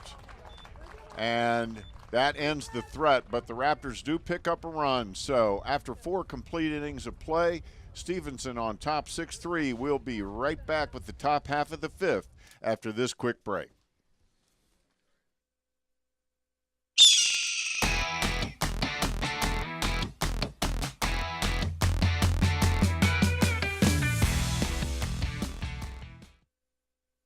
No matter where you're headed, no matter what your age, you'll find it all here at Montgomery College. Small class sizes, over 130 programs of study, seamless transfer options, state-of-the-art facilities, nationally ranked NJCAA athletics. The possibilities are endless at Montgomery College. Apply today.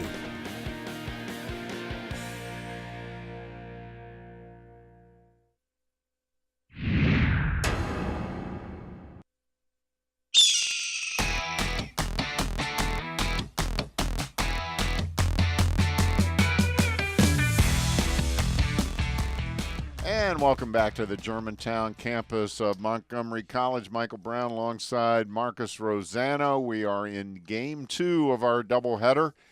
Montgomery College took the opener 10-0, but they trail in the second one as we enter the top half of the 5th inning. They're down 6-3. And for a lot of fireworks in the fourth half of, in the bottom half of the 4th inning, there was only 1 run for MC. So the Mustangs got out of a big jam. Boy, they wiggled out of that one. Danny Doyle got himself into it, but he got himself out of it. Made a nice defensive play there. If that ball had eluded his glove, there was no way they were going to get Spilly at first. And then you had Tyler Coleman and Gus Gill waiting. Right. So, while that was not the strongest hit of the day by Mitch Billy by any stretch of the imagination, if it had eluded the glove of Danny Doyle, he would have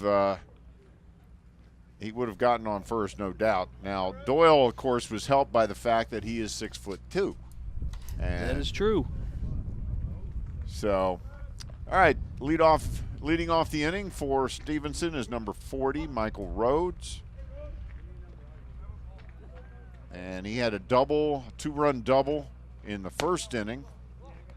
And second time up, he popped to Eddie Peguero at short. So Michael Rhodes, 1 for 2 on the day with 2 RBIs.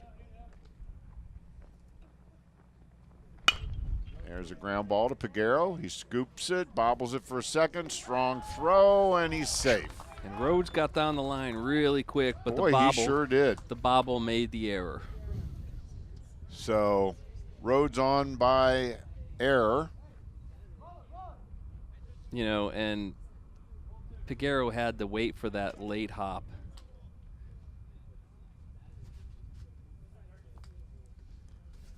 So that brings up Hogan. 25, Tim Hogan up. So the leadoff man is on against Matt Durkin, who is into his second inning of work for Montgomery College. He replaced Brennan Karn, and there's a bunt foul. So Sam Scheinman started for Montgomery College, then Brennan Karn came in and pitched an effective inning or so, and then was replaced by Matt Durkin. Now it's Durkin's responsibility to keep this a 3-run game here. And that's the key here. You don't want to give up any more runs. And it's smart baseball by the Mustangs, and you have them trying to get the runner up to second base, get it back to 4 runs. Why not? So Tim Hogan up. He's 2 for 2 with an RBI. He's got a couple of singles in this one. So he's been a thorn in the side of the Raptors.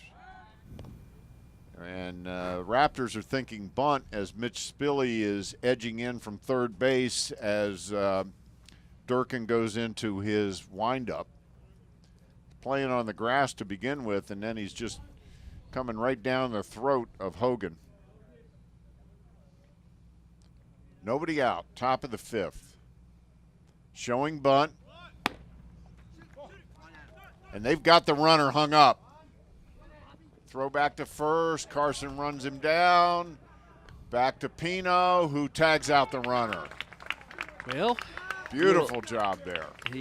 That was miscommunication in a sense, but I don't know. Was it miscommunication or he just didn't lay down the bunt? I think he just missed the bunt. I think you might be right. Let's take a look. Yeah, I think he just missed the bunt, and the runner was just hung out to dry. And he had no chance. Pino runs him down, tags him out. Very well executed rundown by the Raptors. So that's an out.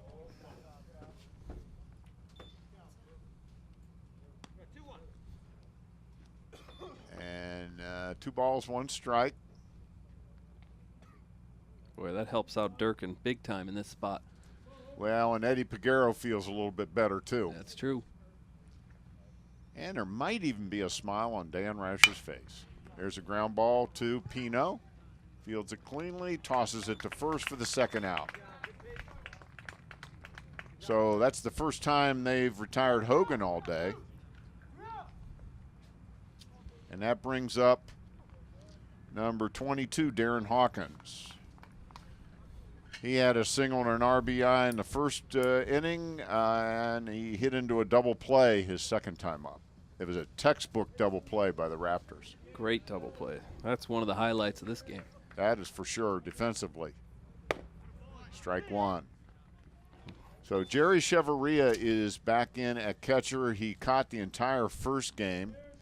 Sean Bacchus started this game, the 2nd game for the Raptors, caught the first 4 innings.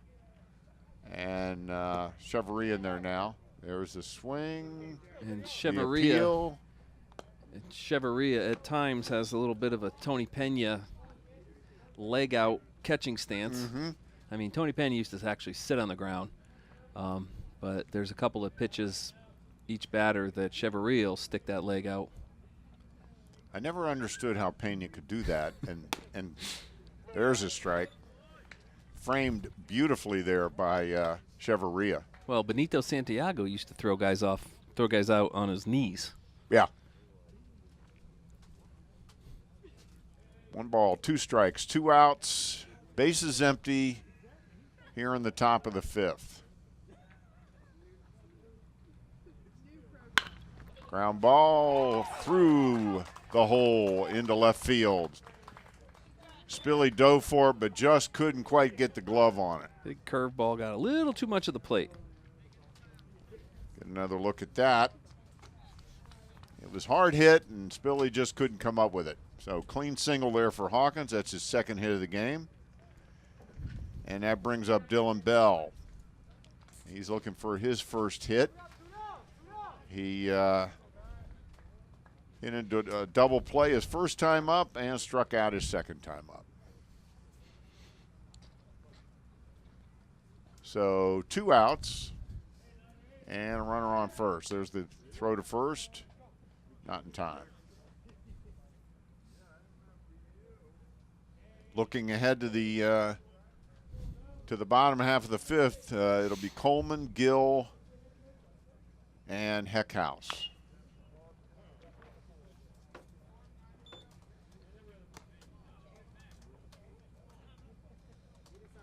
Raptors on a 12-game winning streak now after the opener win. 18-6 on the season. They've won 16 out of their last 18. I think it's fair to say this is a pretty hot team right now. Yeah, they are on a roll. But in the open, we talked about the returning players, and there was no secret about the talent that came back. But what we didn't know about, were some of these new guys. One being, Spilly. Boy, he's had a game. There's a nice pitch. Kind of pulled the string on that one. Chevarria's looked strong. Yep.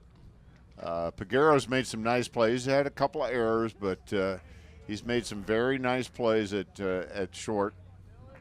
Well, thing about Peguero, and we've been looking for this over the last few years, he looks the part of the shortstop. He does. He passes the eye test, and that's a strike. And that's strike 3. So down goes Bell, and Durkin does his job here in the top of the 5th to keep the Mustangs off the board. So after 4.5 innings of play, the Raptors still trailing 6-3. And we're going to take a real quick break. We will be right back with the bottom half of the fifth after this. You're watching Montgomery College Baseball on MCTV.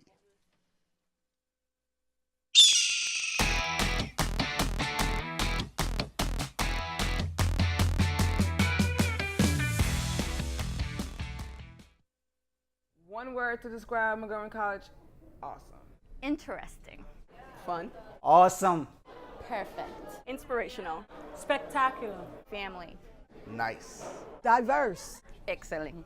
Surprising. Perfect. Opportunity. Fun. Great. Exhausting. Inspiring. Flexible. Excellent. Awesome. Awesome. Awesome.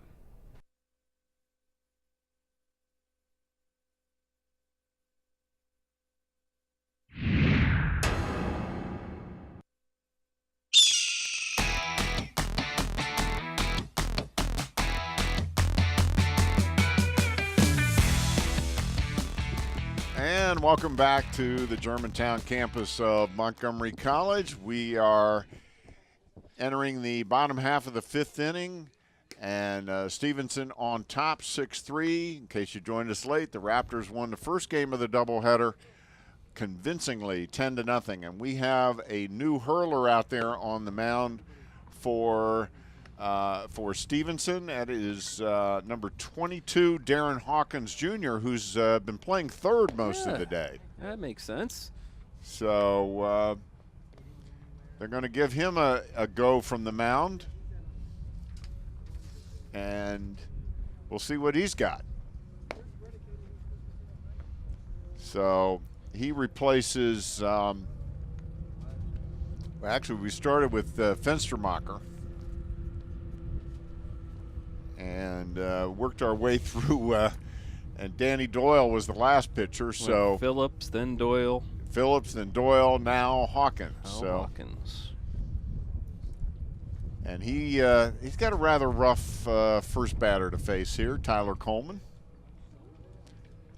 Tyler's walked, stole a base, and scored a run, and he struck out his second time up.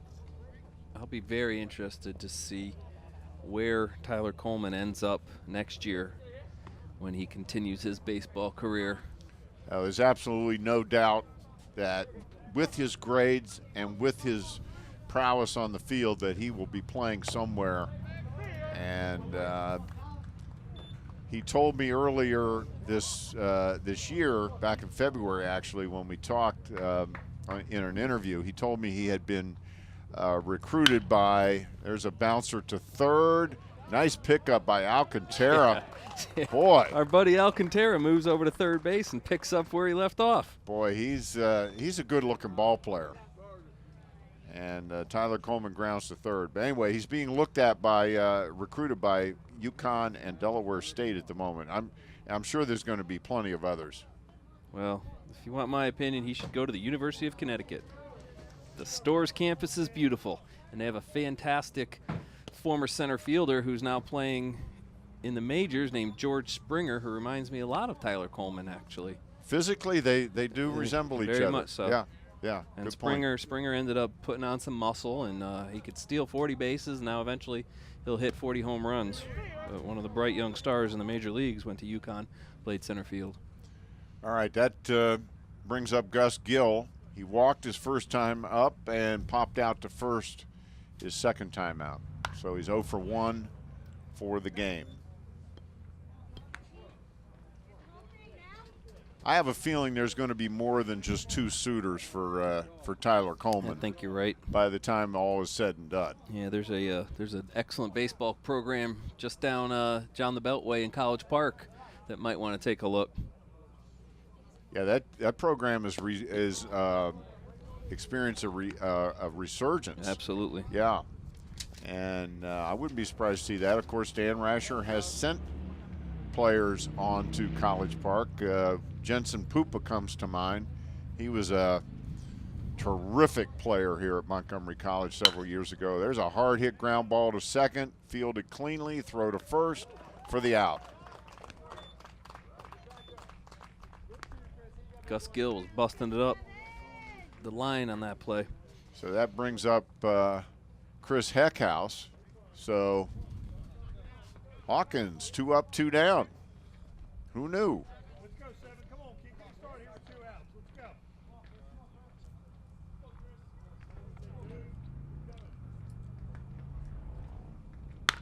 go. And Heckhouse grounds it through the hole into left field. Finally, you can get one past Alcantara. So Chris Heckhouse with a 2-out single, and that's his first hit of the game. And that's a big hit because, I mean, you have a bomber up right now with this this young guy Carson. Brooks Carson. Brooks Carson is a physical therapy major, and he's another Virginia guy, Bishop O'Connell High School. And Bishop O'Connell, that's about as good a athletic high school as there is around. He is a Division I transfer to Montgomery College. Started his career last year at Longwood in Virginia. Phew, Hawkins had some giddy up on that and blew it past him. Montgomery College has sent a few players, Dan Rasher sent a few players to Longwood himself over the years. So it's no surprise to see one coming the other way. He has a good relationship with the head coach at Longwood. A lot of the guys come and try to find a different position, kind of reinvent themselves. It's Or funny. sometimes they're stuck behind somebody Right. who is just entrenched. But you're right, a lot of times, you know, they want to switch positions. They feel more comfortable. This guy's a natural-looking first baseman Yes, to he me. is. And he stays alive by catching a piece of that one. Hawkins has got some heat. Yeah, he does. It seems a little. It's called sneaky fast, because in the warm-ups, He didn't it look. wasn't looking like it. No. Mm-mm.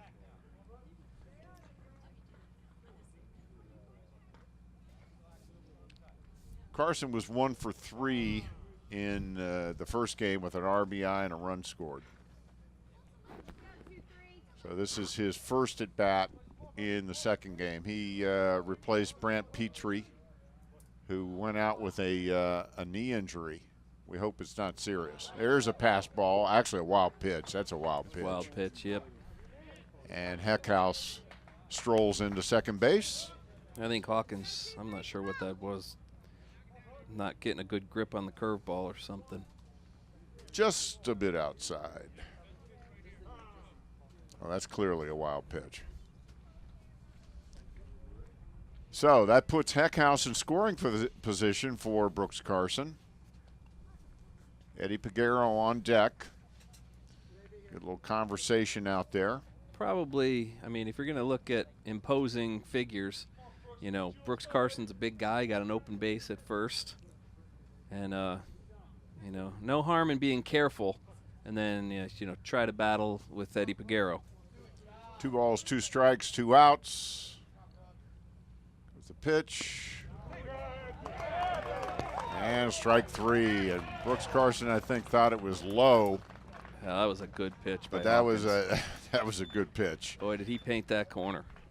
So And that was exactly where the catcher set up. So that is the end of 5 complete. Stevenson on top 6-3. We're going to take a short break. We'll be right back with the top half of the 6th. After this, you're watching Montgomery College Baseball on MCTV.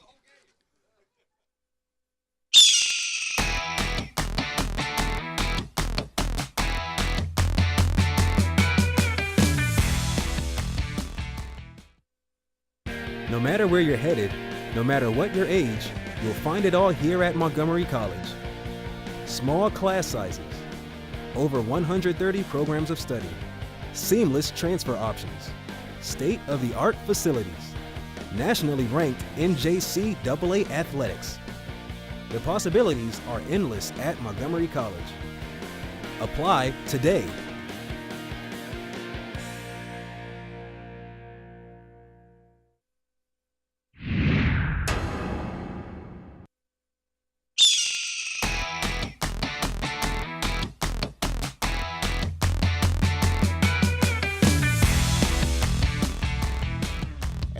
welcome back to the Germantown campus of Montgomery College. We're in the second game of our doubleheader, and we are starting the top half of the sixth inning. Matt Durkin is still on the hill for Montgomery College. He's been pretty effective since he's been out there, allowing just the one run, but that was unearned. So, not sure I see a conversation. Okay, we're talking about people and who's moved to where, and we're going to try to see if we can pick that up. This is always fun. Yeah, because now I see Hanley in left. Of course, Tyler Coleman still in center. And Heckhouse is still out there in right. Right. Spilly's at short. Peguero's at second. Well, Carson did move to first. So, really, that's the only personnel change. We're looking good. Yeah. But I guess Dan Rasher, as we see him talking to the home plate umpire, he's just making sure that the lineups are correct now.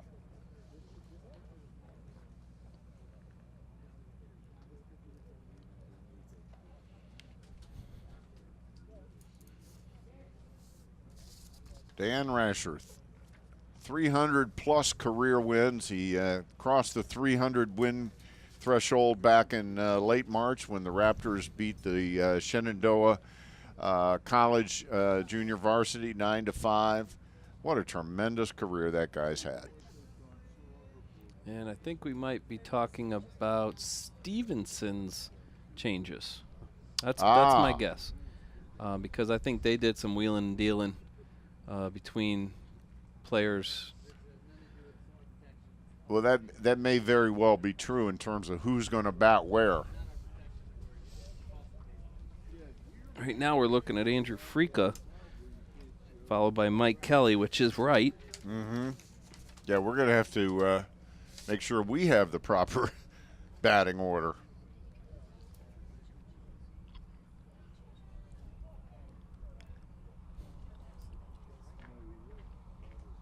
And Freaka is going to lead off. He had a single in the first inning and grounded out his second time up, so he's 1 for 2. So we're in the top half of the sixth inning. And again, because this is a doubleheader at this level, the games are only 7 innings long, so we are entering sort of crunch time here. Just 2 at-bats left for the Raptors to try to either tie or come out on top in this nightcap. And extend that winning streak to lucky 13. Yep.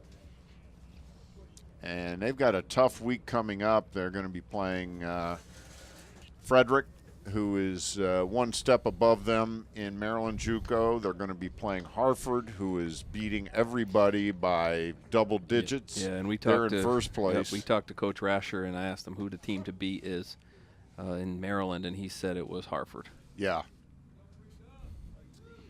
And then they're going to, and then as we talked about earlier, they'll be traveling up to upstate New York, where they're going to be taking on Herkimer, who is the number 2 D3 team in the nation. And Herkimer just churns out champions in athletics. Boy, that's for sure. There's a hard hit ball to center. Tyler Coleman lets it drop in front of him. No chance. So it's a leadoff base hit for Freaka. That's his second hit of the game. So he's 2 for 3. And that brings up number 16, Michael Kelly. And he's 1 for 2. Had a single his last time up. Also stole a base and scored a run. His last time up in the top of the 4th. So nobody out, man on first. You know, MC has had some great baseball seasons over the past few years, but I wonder how many times Coach Rasher has won 12 games in a row. Well, that's a good point. I was trying to think back on that this morning. And it's interesting because a lot of these games on the weekends are double headers, and sometimes you give, you know, your starters a rest and you have backups playing in game 2. Not as much today, but, you know, sweeping double headers is not easy. There's a bunt. Spilly fields it, gets it to first for the certain out. But the sacrifice was well executed there by Kelly. Still fighting for that 4-run lead. The Mustangs are. Yeah. So they move the runner up. Here we get a look at that. Nice bunt. Textbook, Spilly with no problem, but the runner moves up with no problem. So they give up an out for the base, and that brings up Matt Alcantara. And I got to say, he's one of the most impressive players on this Stevenson roster that we've seen today. Yeah, he really is. Very good fielder. Well, now at third base. And he bunts right to Carson, who tags him for the second out. And they move the runner up to third. Well, anything can happen when you have a guy on third base, and we've seen MC's pitchers making the catchers work. That's true. So, interesting call, though, because Alcantara had 2 doubles coming into that at bat. He was 2 for 3, 2 doubles and an RBI and a couple of runs scored. So, interesting. Well, if he had pushed it a little bit away from the line, you kind of can bent for a hit. If you get it past the pitcher and then the first baseman has to commit, and then you could bunt for a hit. Kind of put it in that nowhere land between first and second. But it was right up the line, and Carson didn't even have to run for the base. All he had to do was tag the runner. So that brings up number 14, Joe Bentz. And he was on a fielder's choice his first time up, and then he bunted, but got on through an error because the bunt was mishandled by Karn. There's a curveball, and it's fouled out. Definitely earning his stripes, especially from his buddy Travis Brown, who got knocked out of the first game from behind the plate. So, and that was early in the game. So early. This young man's probably going to earn his dinner tonight. That's right.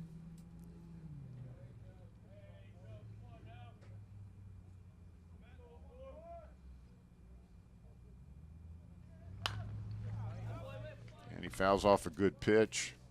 Stay alive at no balls and 2 strikes. 2 outs in the top of the 6th inning. Stevenson on top, 6-3. Raptors took the opener 10-0. Wow, we couldn't ask for a better day, huh? Oh, it's just beautiful. Perfect. Winds died down again. He stays alive with another foul out of play on the first base line. This is a rare spring day, early spring day here in Germantown.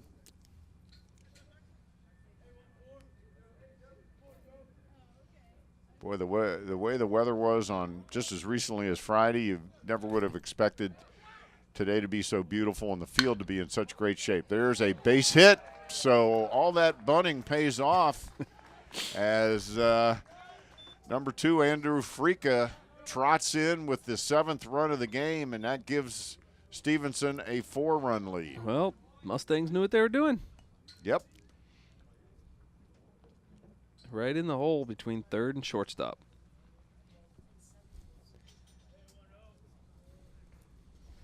So that makes it, that's a key 2-out hit there by Bentz, and that brings up Billy Small, who has struck out twice and grounded out in his 3 at-bats this game. So 7-3 now. Stevenson on top half of the 6th inning, and the Raptors' 12-game winning streak is in jeopardy.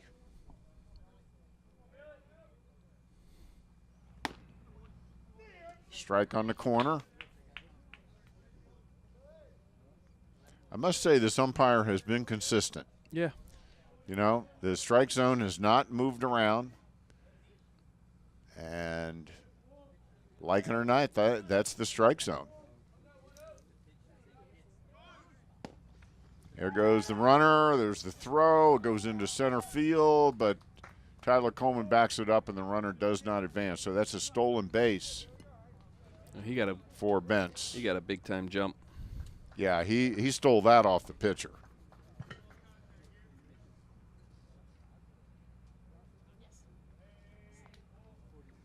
Yeah, Chevrolet didn't have much of a chance there.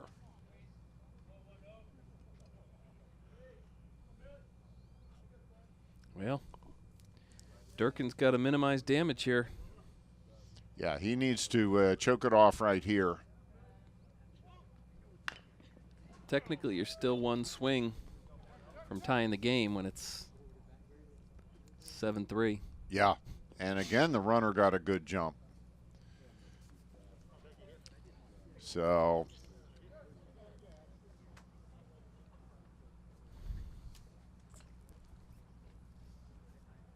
and Benz, for a guy who's been catching 2 games, has pretty good speed, it looks like.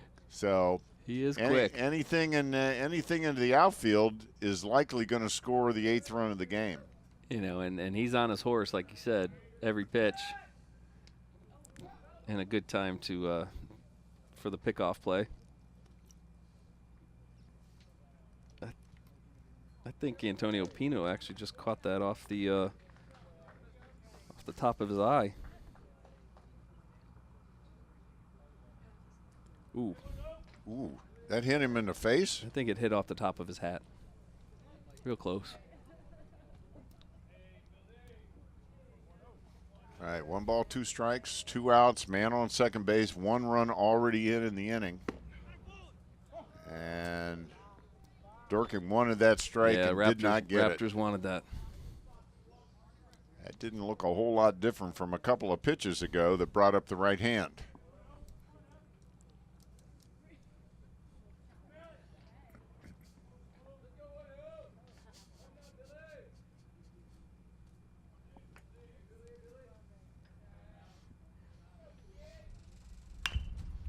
Well, Billy Small staying alive. he's hanging.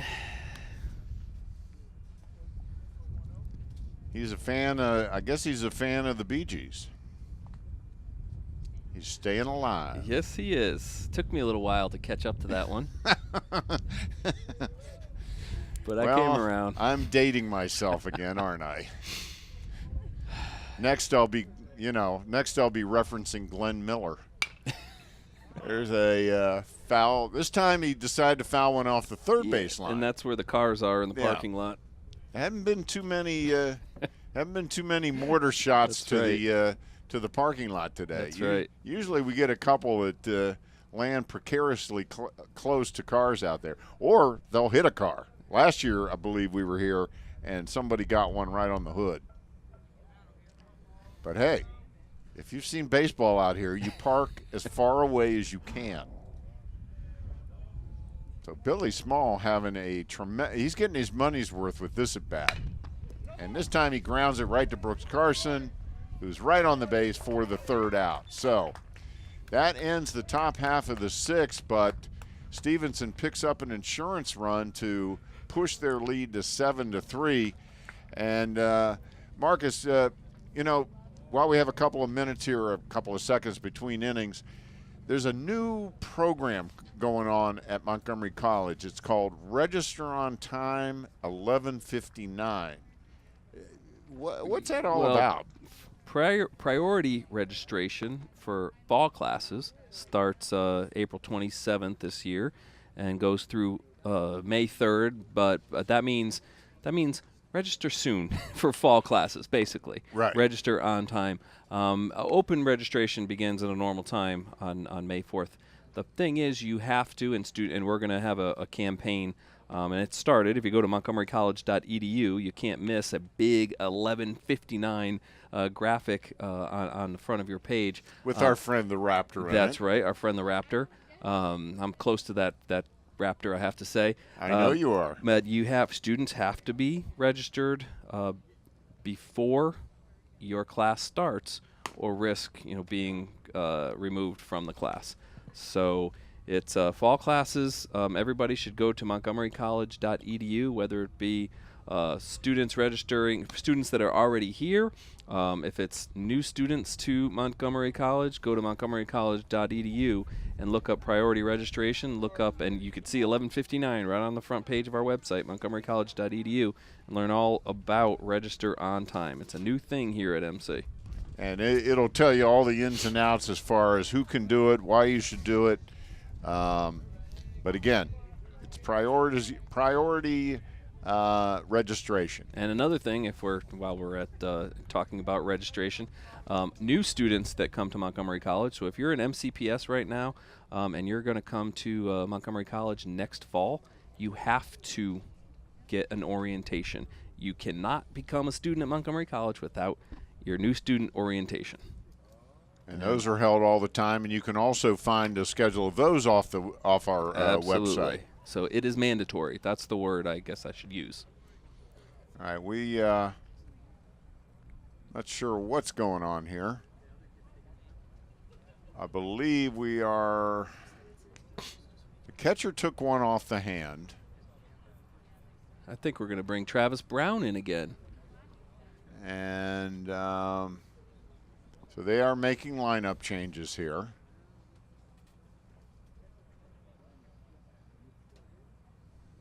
Not sure. Travis Brown is not putting on the catcher gear.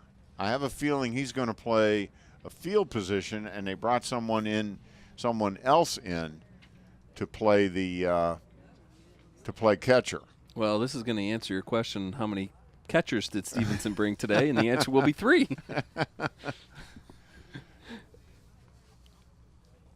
I'm going to get a look at it here, see what happened to Bentz.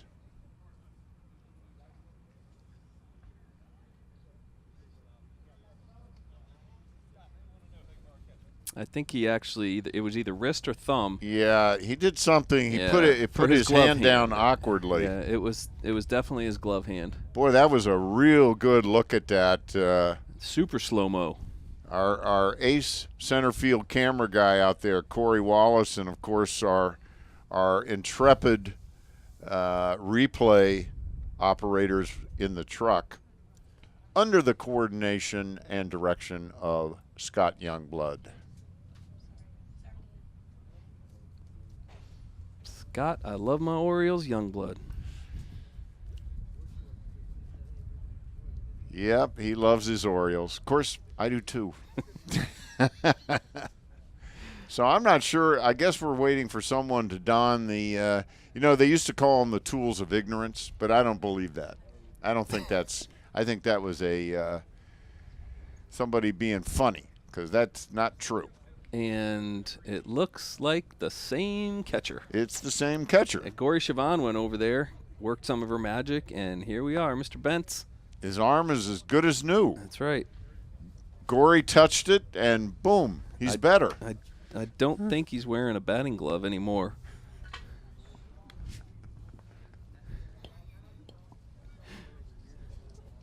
So?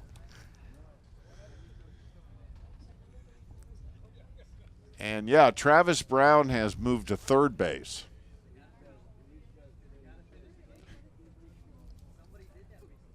So we had a switch somewhere. Because Alcantara was at third. Alcantara is now back at short. Travis Brown is at second. Hawkins is pitching, and the injured Mr. Bentz is back at catcher. Well, I think we need the third part of our team, Mr. Evan Brown, as our spotter here, because I'm lost. I am too. I'm so confused.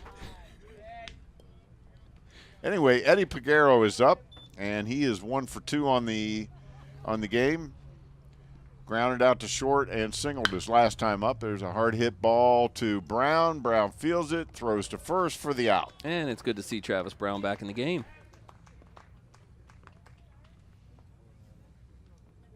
And they didn't waste any time in finding him. Boy, that's for sure. 1 pitch, 1 out. All right, that brings up Jerry Cheveria. Here's another guy that looks the part when you're talking about positions.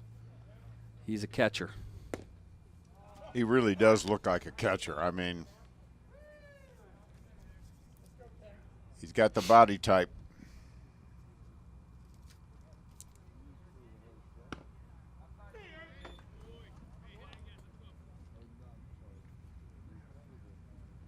Hawkins has done a nice job. He has, surprisingly, for a kid who was not listed as a pitcher.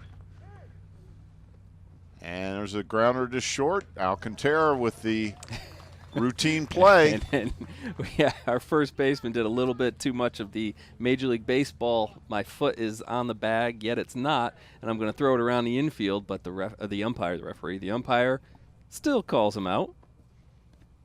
If I were, I'm not sure if our replay has that shot, but I'm pretty sure that foot was off the bag before the ball got in the glove. Ah. But it's late on a Sunday. That brings up John Hanley, who is definitely due. He swings at the first pitch and fouls it back. Hanley up twice and 2 strikeouts.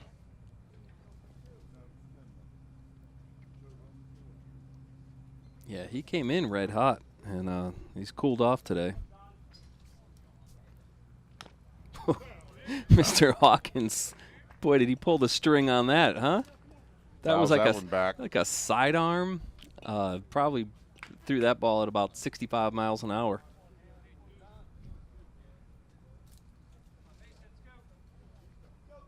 Boy, he sure did.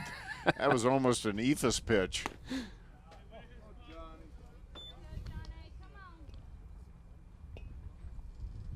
So 1 ball, 2 strikes. John Hanley. Been red hot, had a home run yesterday. Another slow one. Evens the count at 2-2. Came into the game hitting over 500, but they've had his number in the second game. Now he's got to try to sneak that fastball by him. Whew. And he hit that one up in the air, but right to the center fielder. So a 1-2-3 inning for the Raptors. So after 6 complete innings of play, Stevenson on top 7-3. We'll be right back with the decisive 7th inning after this. You're watching Montgomery College Baseball on MCTV.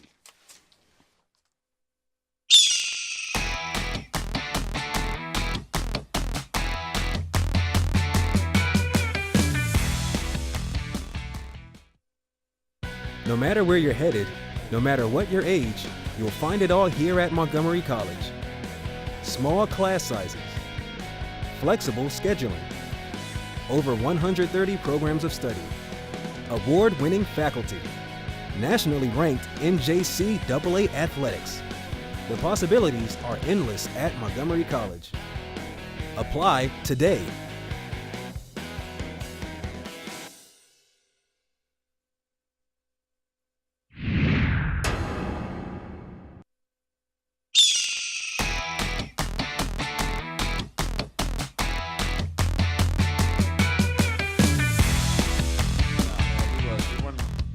And welcome back to the Germantown campus of Montgomery College. Michael Brown alongside Marcus Rosano. We are entering the 7th inning. The Raptors down by 4.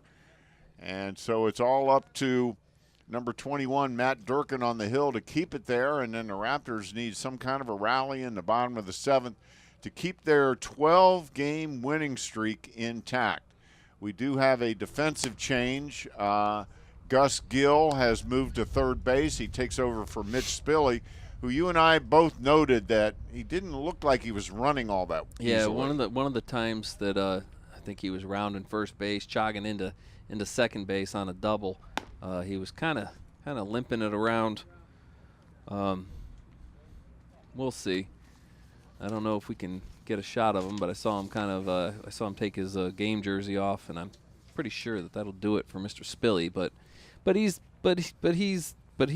contributed pretty much today. I'd say so. I'd say so. He's done his share. He was 3 for 3 in the first game, 2 for 3 in the second game. And this brings up Michael Rhodes to lead off the inning for Stevenson. And Rhodes has a double and 2 RBIs. He popped to short, and he got on an error his last time up by the shortstop. Then he was ultimately caught in a rundown.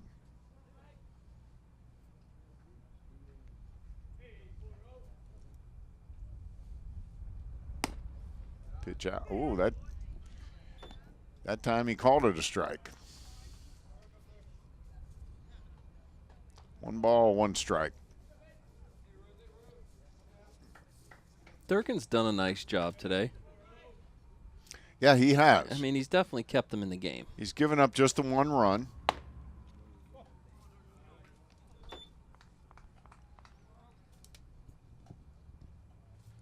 Again, the Raptors play a lot of doubleheaders.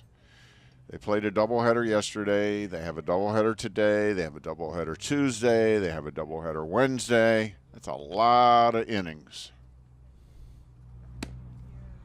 Pitch outside. 3-1.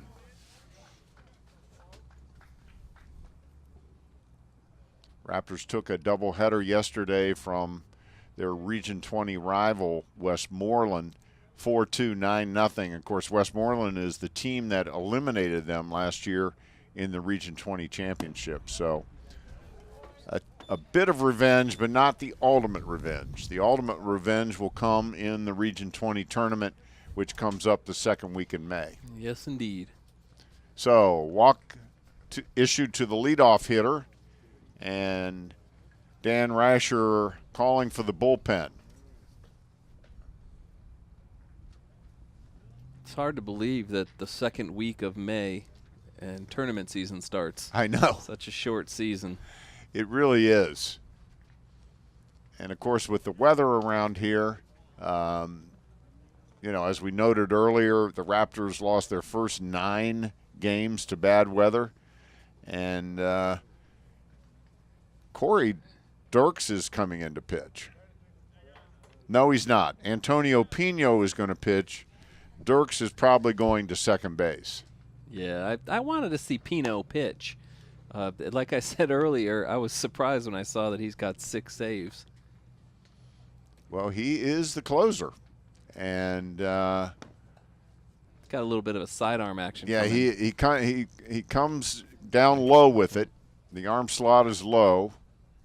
Kind of the ball backs up a little bit, as we can see. I mean, I'm direct in line from these pitches, so he's got a little bit of a kind of a tail, if you're going to look at it that way, from the right-handed thrower. And if you haven't seen that all game long, that can be a bit disconcerting to the hitter. So, and then of course he can snap it off and throw a curveball, which goes in the other direction. So Corey Dirks moves to second, and Matt Durkin comes out of the game. Gave the Raptors some good solid innings, and Antonio Pino comes in now. And of course, the goal here is to make sure that lead doesn't increase. As it is, it's a big hurdle for the Raptors to get over that 4-run deficit. But you get it above 4, it starts to get out of hand. Well, they're in striking distance if you can get to the top of the lineup for the bottom of the 7th. Which they will. Which they will. And, Pino will lead off. So 4 runs with that top 4 at least. You know, and then, I mean, looking down, Heckhouse has had a good game. And then you have Carson, you know, who can put the ball out of the park. So 4 runs isn't exactly comfortable. But Hawkins, on the other side, Darren Hawkins has pitched a really, really good game. In my opinion, he's the favorite for Game 2 MVP, if you're going to look at it from the Stevenson side.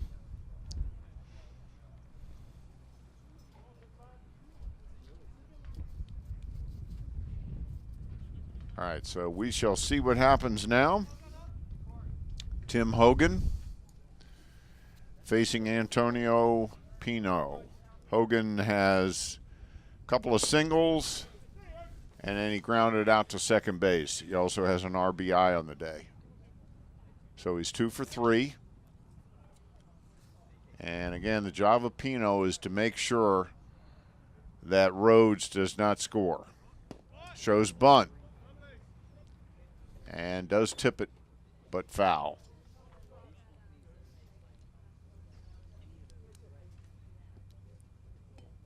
So it doesn't take Antonio long to get 0-2 on this guy.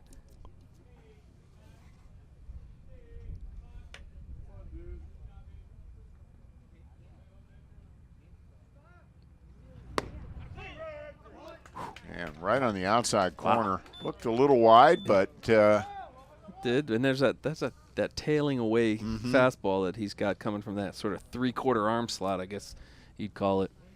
so first strikeout of the game for Pino, and that brings up number 22, Darren Hawkins. I mean, he's not a submariner like one of Scott Youngblood's favorite players, Darren O'Day, where you come down to you're a submariner and the ball.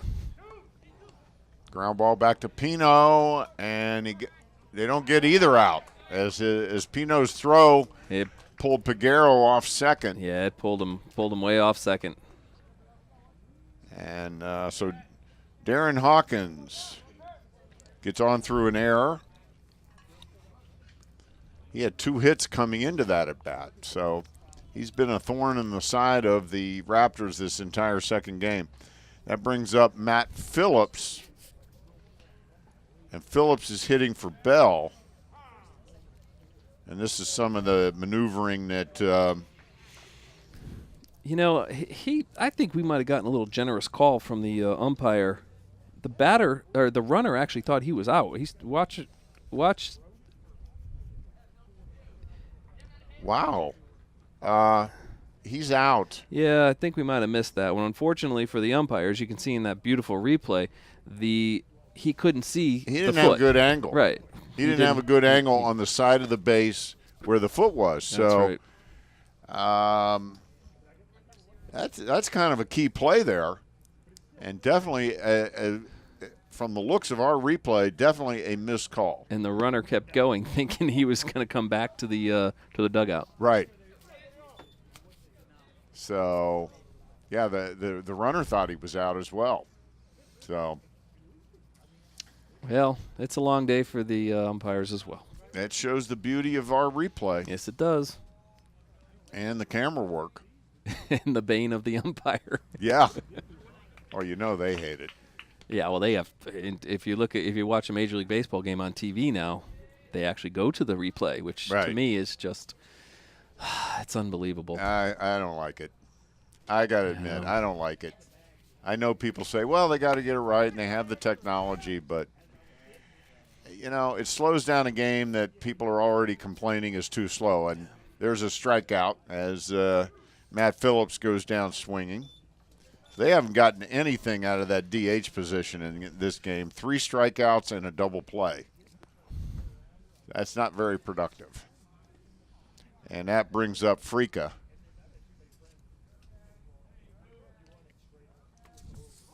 And he shows bunt. There's a throw to third, and he is out. Wow. So that helped. You get your third out thrown out at third, and so that ends that half inning. And what started out to maybe be a bit of a problem ends in no problem at all as Stevenson goes down without scoring.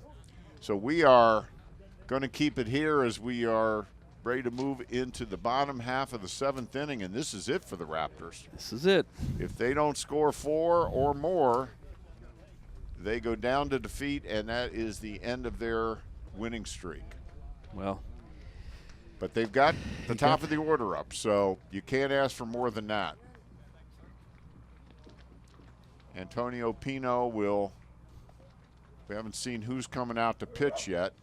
It's going to be Andrew Frica. It is Andrew Frica. So Hawkins, I'm frankly surprised we didn't see Hawkins again, although he pitched 3 innings. And so maybe he was at his limit endurance-wise. Anyway, Andrew Frica is in. Well, Hawkins is back over at third base, so his day isn't done. No, his day is not done. What a nice job of pitching by Hawkins. Kudos to that young man. And this is a strong lineup that he kept at bay. Boy, that's for sure. So, and Andrew Frica. Now Mr. Frica gets to deal with the top of the lineup. And he's got Pino leading off. Corey Dirks is going to bat second in the inning. Pino had a big walk in his last at bat, and we thought we were going to get more runs out of that inning. Yeah. Yeah.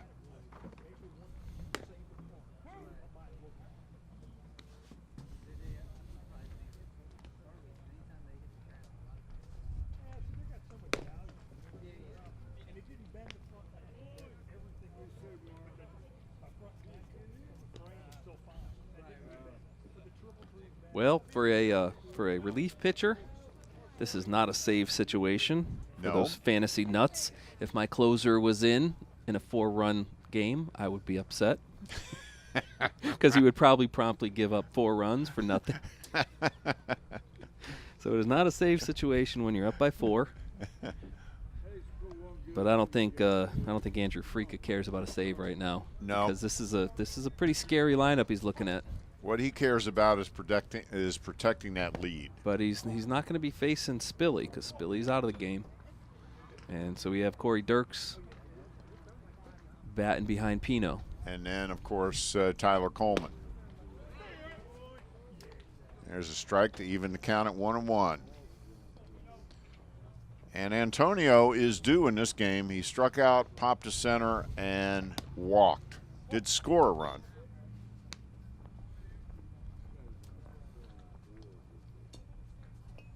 So we'll see if he can set the table here for some action.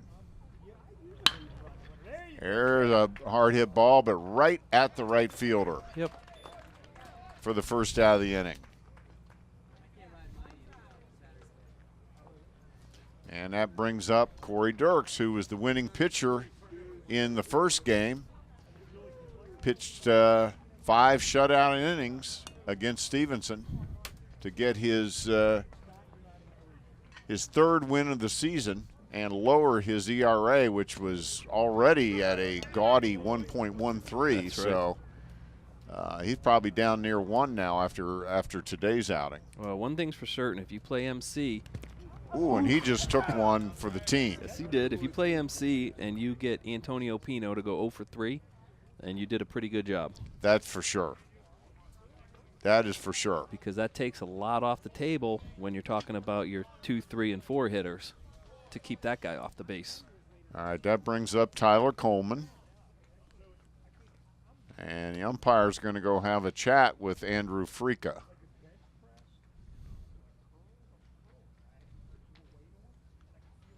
I can't imagine that there was any intent in that pitch at all. I mean, other than maybe moving him off the plate a little bit, I don't think there's any question that he would not want to put a runner on here. Nope, you don't need base runners when it's 7-3. Why clutter up the base paths if you don't have to? So anyway, that brings up Coleman, and he's walked, struck out, and grounded out. Pitch low for a ball. And I don't recall Pino or Durkin drilling anybody. No, I believe that's the first hit batsman of the doubleheader. With some chin music a couple of times. We did. But these young guys' reflexes are fast. That's a nice pitch. There's a nice pitch on the inside corner. 2 balls, 1 strike. 1 out. Corey Dirks on first. It's in the dirt for a ball. Young guy works fast out on the mound. He does. Get it and throw it. They like you in the major leagues because now we have a pitch clock. God, yeah. Replay, pitch clock. What? Yeah, what's Shake next? my Free head. throws? There's a foul ball down third base line. Well, sports is different these days. You can't touch a quarterback. Nope. Cornerbacks can't touch a guy more than, 10 yards down the field? You got to make a football move or else you didn't catch it. Right. You know, there's the tuck rule. Whoever heard of that thing? There's a line drive down the, and that is a fair ball. And Corey Dirks is being waved home, and he will score easily. And Tyler Coleman has a double, ground rule double. I think the ball got involved in some facilities equipment back there. Yeah, we cannot see the left field corner from our angle, but it went through the fence. It went through the fence. He hit that ball hard, so that's a double. And unfortunately, that puts Dirks back at third base. But it sure does. That's right. But because that run doesn't mean anything at this point. Right. So it remains 7-3. And Gus Gill with an RBI opportunity here. Right. And he is 0 for 2 today. He walked his first time up. He popped out, and he grounded out. And you would think you don't want to put him on, because you put him on, and then you're one swing from tying it up. Chris Heckhouse is on deck, and Brooks Carson in the hole. We've got one out here in the bottom of the 7th. Ooh. And that was a little close. Moves the count to 3-0. First base is open. Of course, that would set up a force at any base should Gill walk.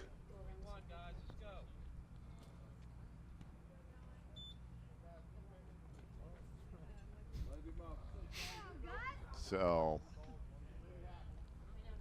Let's go, kid. Let's go, buddy. Get on base, kid. Get on base. There you go, kid. and that is ball 4. He waited for that late umpire call, but it didn't come, so that's a walk, and that loads him up for Chris Heckhouse, who singled his last time up. He's also walked and popped out to short. Well, does Heckhouse have some power? We don't have any wind tonight. At this point, we don't have any wind. Well, he's got no extra base hits on the season so far. Well, the guy behind him does have power. We saw it in batting practice. Oh, yeah. Where he hit one about 400 feet. Nice pitch. There's a strike on the outside corner. Good take, Seven, right here. Nice and relaxed, kid. Just get on base, man. Get yours, kid. So, and there's a hard hit ball to left. It gets by. Here comes Dirks. Here comes Coleman. Hanley holds up. Gill holds up at third, so 2 runs are in on a base knock there, double by Chris Heckhouse to keep the Raptors in the ball game, make it 7-5 now with just one out in the bottom of the 7th. And the tying runs are on 2nd and 3rd with Brooks Carson at the plate. So Carson steps in with a chance to really make things interesting. Well, now is when you put him on first base. Yeah. If he doesn't walk him here, I'd be surprised. He's certainly not going to give him much to hit. I can't imagine. And it's ball way outside.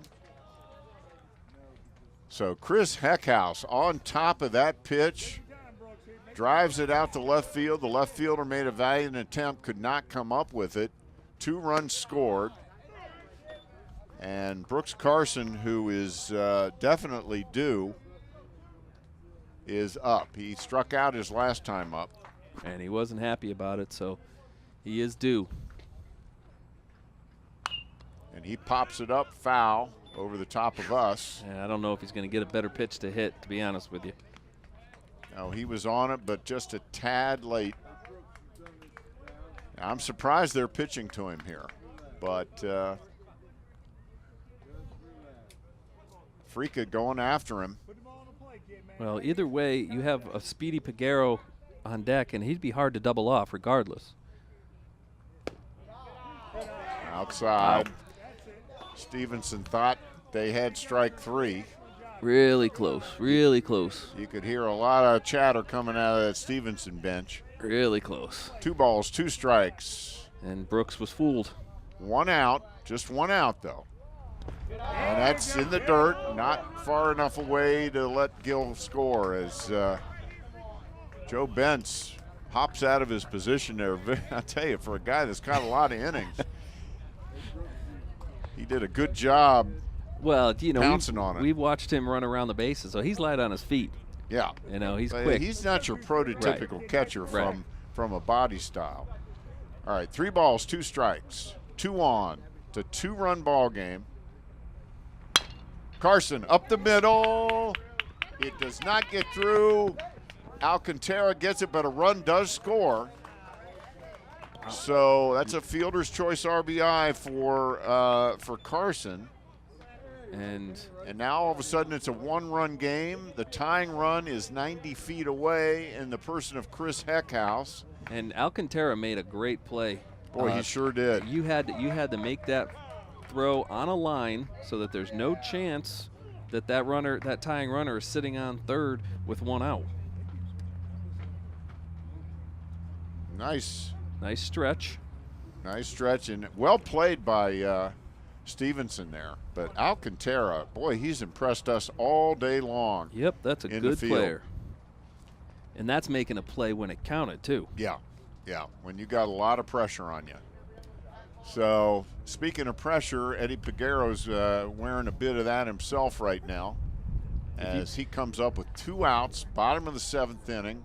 If you think a little bit too much on that throw, if you're Alcantara and you put that in the dirt and it goes to the fence, there's your 7-7 game. Yeah. So, yeah.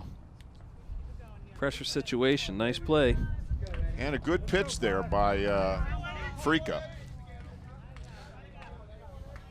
So here's Peguero.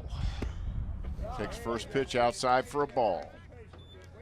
Peguero has a single. He's 1 for 3. He's grounded out to short, to third, and he has a single. And there's that strike. We've been pretty reliably seeing that called a strike all day long. Yes, indeed. So that evens the count at 1.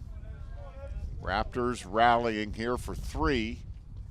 They still trail 7-6. That's a ball high and outside.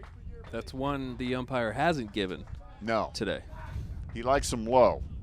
He likes them below the waist in that location. There's another. That looked a little generous there. That probably was, or inconsistent. Yeah. Okay, we'll call it that. 2 balls, 2 strikes, 2 outs. The tying run 90 feet away in the person of Chris Heckhouse.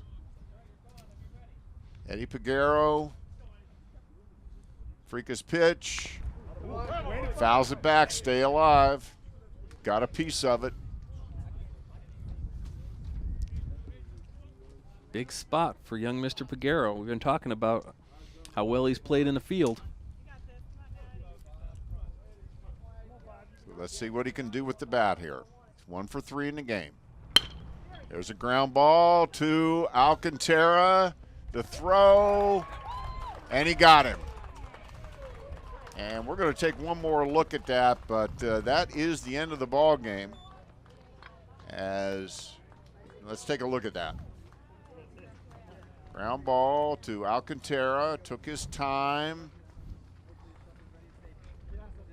and he got him. Yeah, got him by a half a stride. He did take that extra crow hop to make it even closer. So the Raptors' 12-game winning streak comes to an end with their loss here in the second game of the doubleheader, 7-6. They certainly made it interesting. It was 7-3 coming into the bottom of the inning, but the Raptors did put up 3, but they fell 1 short to fall 7-6. In the first game, the Raptors took that one easily, 10-0 over Stevenson in a game shortened by the 10-run rule. 2 entertaining games today, Marcus. Well, the second game really turned in the bottom of the 7th inning when the Raptors didn't want to go quietly. 12-game winning streak comes to an end. But, hey, you split with a 4-year school today, so not a bad day at the ballpark for the Raptors. That's for sure. And we saw a lot of good things. And one thing we are certain of, this Raptors team is good. And they're going to be there at the end of the season and causing a lot of trouble in the postseason tournaments. So once again, the final score of our first game, the Montgomery College Raptors 10, Stevenson nothing. Stevenson evens it up in the second game by eking out a 7-6 win, so it's a split of the doubleheader. and for my partner, Marcus Rosano, for everyone on the very, very hard-working MCTV production crew, thank you so much for watching Montgomery College Baseball on MCTV.